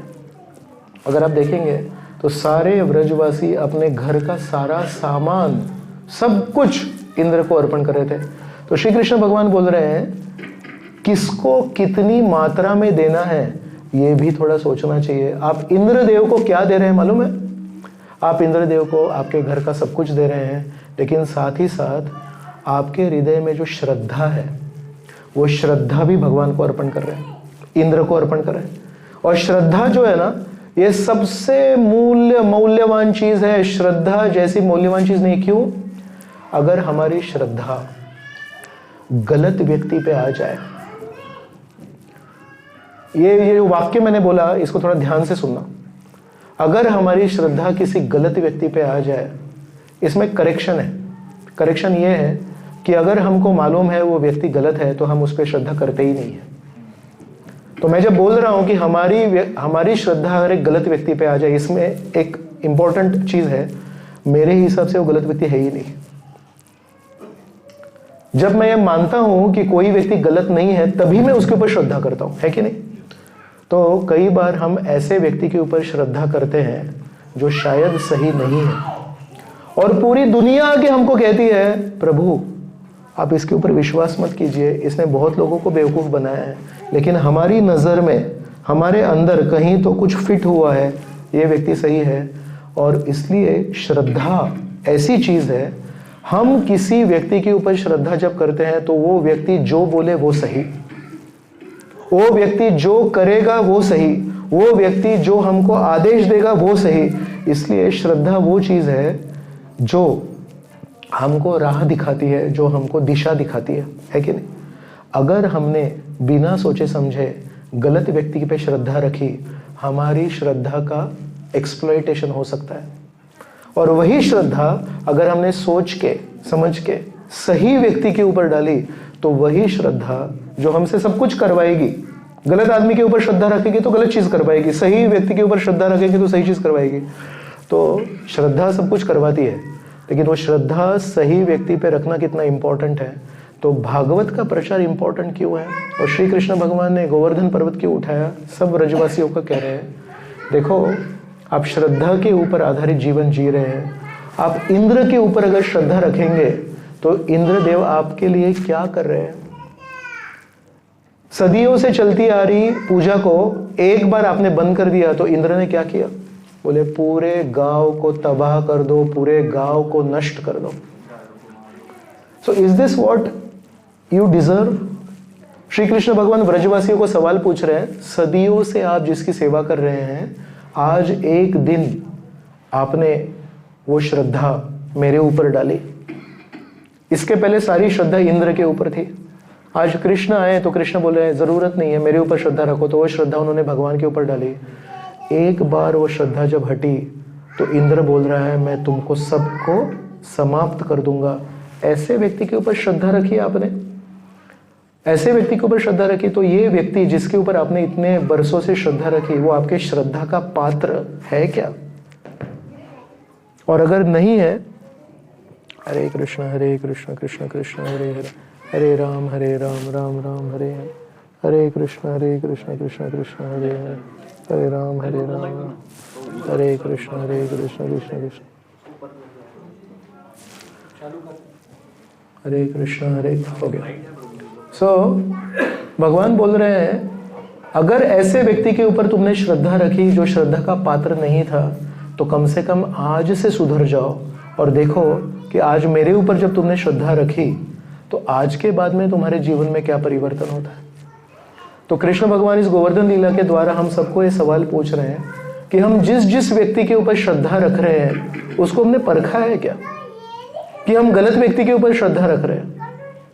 और अगर बिना परखे हम गलत व्यक्ति के ऊपर श्रद्धा रख रहे हैं, उसके बाद में हमारे जीवन में जो दुर्घटना होगी उसके लिए जिम्मेदार कौन है? जो व्यक्ति दुर्घटना करा रहा है कि हमने उस गलत व्यक्ति के ऊपर श्रद्धा रखी इसलिए। तो इसलिए एक होता है हरि नाम करना, एक होता है माला करना, और एक होता है सही चेतना से माला करना। तो प्रभुपाद जी ने हमको क्या दिया? प्रभुपाद जी ने केवल मूर्ति नहीं दी, प्रभुपाद जी ने केवल मंदिर नहीं दिए। प्रभुपाद ने, कई बार हम लोग बोलते हैं प्रभुपाद ने हरिनाम दिया, प्रभुपाद ने हरिनाम नहीं दिया, प्रभुपाद ने हरिनाम भी दिया। प्रभुपाद जी ने मंदिर भी दिए, प्रभुपाद जी ने हमको माला करना भी सिखाया, और सबसे इंपॉर्टेंट है जो माला प्रभुपाद जी ने दी उसको कैसी चेतना से करना है ये भी सिखाया। श्री कृष्ण भगवान की मूर्ति दी, लेकिन श्री कृष्ण भगवान की मूर्ति प्रभुपाद जी के पूर्व भी बहुत सारे आचार्यों ने दी है, लेकिन उस मूर्ति को कैसे मूड में सेवा करनी है, वो स्वयं साक्षात भगवान है कि भगवान का केवल एक रूप है, ये भी सिखाया। तो ट्रेनिंग जो है वो बहुत इंपॉर्टेंट है। श्री कृष्ण भगवान की मूर्तियां इस्कॉन के पहले भी थी और इस्कॉन के व्यतिरिक्त आज भी बहुत बढ़ रही हैं। हरिनाम तो मुफ्त है, फ्री है। प्रभुपाद जी के पहले भी बहुत लोगों ने हरिनाम बांटा है और प्रभुपाद के व्यतिरिक्त भी बहुत सारे लोग हरिनाम बांट रहे हैं। लेकिन क्या ये बाकी सारे लोग उस हरिनाम को कैसे जप करना है ये भी सिखा रहे हैं? क्या जो लोग हरि नाम की मूर्तियां लोगों को दे रहे हैं भेंट में, वो ये भी सिखा रहे हैं कि इस मूर्ति को कैसे मूड में सेवा करना है, मूर्ति को कैसे खिलाना है, मूर्ति को कैसे केयर करना है, मूर्ति को कैसे फेस्टिवल सेलिब्रेट करना है? तो अगर आप ये देखेंगे, मूर्तियां बांटने वाले लोग बहुत हैं, लेकिन मूर्तियों की सेवा कैसे करनी है सिखाने वाले लोग बहुत कम हैं। हरि नाम की माला देने वाले बहुत लोग हैं, लेकिन उस हरि नाम को अपराध शून्य रूप में कैसे जाप करना है ये सिखाने वाले लोग बहुत कम हैं। इसलिए प्रभुपाद जी की महिमा क्या है? प्रभुपाद जी की महिमा ये नहीं कि उन्होंने भक्ति का प्रसार किया, उन्होंने भक्ति को कैसी भावना में करना है ताकि हम उसका जल्दी से जल्दी फायदा ले सके और श्री कृष्ण भगवान को कम से कम समय में प्रसन्न कर सके। ये बहुत महत्वपूर्ण है। क्या शकुनी ने श्री कृष्ण भगवान को देखा? क्या अश्वत्थामा ने श्री कृष्ण भगवान को देखा? क्या दुर्योधन ने श्री कृष्ण भगवान को देखा? वैसे ही क्या हमने श्री कृष्ण भगवान की मूर्ति को देखा था? देखा था। आपने कितने लोगों ने इस्कॉन मंदिर में सबसे पहली बार कृष्ण की मूर्ति देखी? ऐसा कोई फॉरेनर होगा तो कोई बोलेगा, लेकिन हम लोग सब भारत में जन्मे हैं, कृष्ण की मूर्ति। लेकिन इस्कॉन में कृष्ण की मूर्ति के साथ जो हमको शिक्षाएं दी कि ये मूर्ति कौन है, ये व्यक्ति कौन है, ये हमको पहले किसी मूर्ति के साथ में किसी ने नहीं दिया। इसलिए हालांकि एक दृष्टि से इस्कॉन वही दे रहा है जो पहले दिया है, लेकिन एक दृष्टि से इस्कॉन वो नहीं दे रहा है जो पहले के लोगों ने दिया है। इस्कॉन वो चीज़ दे रहा है जो आज तक किसी ने दी नहीं। इसलिए हम बहुत भाग्यशाली है कि हम कृष्ण भक्ति में आए प्रभुपाद जी के प्रचार करने के उपरांत। हम प्रभुपाद जी के प्रचार करने के पहले अगर कृष्ण भक्ति में आते तो मोस्टली हमको रिचुअलिस्टिक भक्ति मिलती, यहाँ फूल चढ़ाओ, यहाँ दान दो, घर चलो। लेकिन हमको ये किसी ने नहीं सिखाया कि दान देने के साथ साथ थोड़ा मन भी वहां रखना है कृष्ण के चरणों में। केवल पैसे, केवल फूल नहीं रखने हैं। पत्रम पुष्पम फलम जो तोयम यो में भक्त्या प्रयच्छति, ये भक्त्या वर्ड के ऊपर आज तक हमको किसी ने सिखाया नहीं कि पत्ता तुलसी का जब चढ़ाते हो उसके साथ भक्ति चाहिए। केवल ऐसे फेंकने से नहीं होता है, फूल चढ़ाने से नहीं होता है, फूल को भावना के साथ में वहां पे रखना पड़ता है। जैसे कोमल फूल है वैसे आपका हृदय भी कोमल होना चाहिए, तब जाके वो भक्ति फलित होती है। तो इसलिए हम प्रभुपाद जी के प्रति बहुत आभारी हैं कि प्रभुपाद जी ने हमको ना केवल वस्तुएं दी, पर उस वस्तु को कैसे देखना है, वस्तु को कैसे हैंडल करना है ये भी सिखाया। और साधारण व्यक्तियों को प्रभुपाद जी ने इतनी शक्ति दे दी कि वो भी प्रभुपाद जी की शिक्षाओं को लेके पूरे देश विदेश में प्रचार कर रहे हैं। 5 साल पहले एकदम साधारण व्यक्ति थे, लेकिन प्रभुपाद जी की किताबों को पढ़ के ऐसे उनमें श्रद्धा आई है, ऐसा विश्वास आया है कि अनगिनत लोगों के जीवन में परिवर्तन कर रहे हैं। तो क्या शक्ति है प्रभुपाद जी की। तो ये सारी शिक्षाएं हमको, कृष्ण भगवान कौन है, गोवर्धन कौन है, गोवर्धन से हमको क्या सीख मिलती है, ये सब हमको प्रभुपाद जी दे रहे हैं। इसलिए प्रभुपाद जी के प्रति हम बहुत बहुत आभारी हैं, गोवर्धन जी के प्रति बहुत आभारी हैं, श्री कृष्ण भगवान के प्रति बहुत आभारी हैं, श्रीमती राधा रानी के प्रति बहुत आभारी है, श्री चैतन्य महाप्रभु के प्रति आभारी है, श्री नित्यानंद प्रभु के प्रति आभारी है, और श्रील प्रभुपाद की जो शिष्य है जो पूरे विश्व में आज भी प्रभुपाद जी ने जो शिक्षाएं दी है उनको वैसे का वैसा प्रचार करें, ना उसमें कुछ ऐड कर रहे हैं ना उसमें से कुछ डिलीट कर रहे हैं, उनके प्रति भी बहुत आभारी हैं। तो बहुत बहुत धन्यवाद। हरे कृष्णा। अब मैं राज प्रभु को विनती करता हूँ कि आगे का प्लान बताएंगे। हरे कृष्ण। हरे कृष्णा। ये हम सबका परम सौभाग्य है। वो दूसरा माइक ले लीजिए। मैंने यहाँ पे चालू किया, वहाँ बंद कर दिया था ताकि ये ले लो, नहीं ये चालू कर दो। ये ले लो। आपको कुछ बोलना है?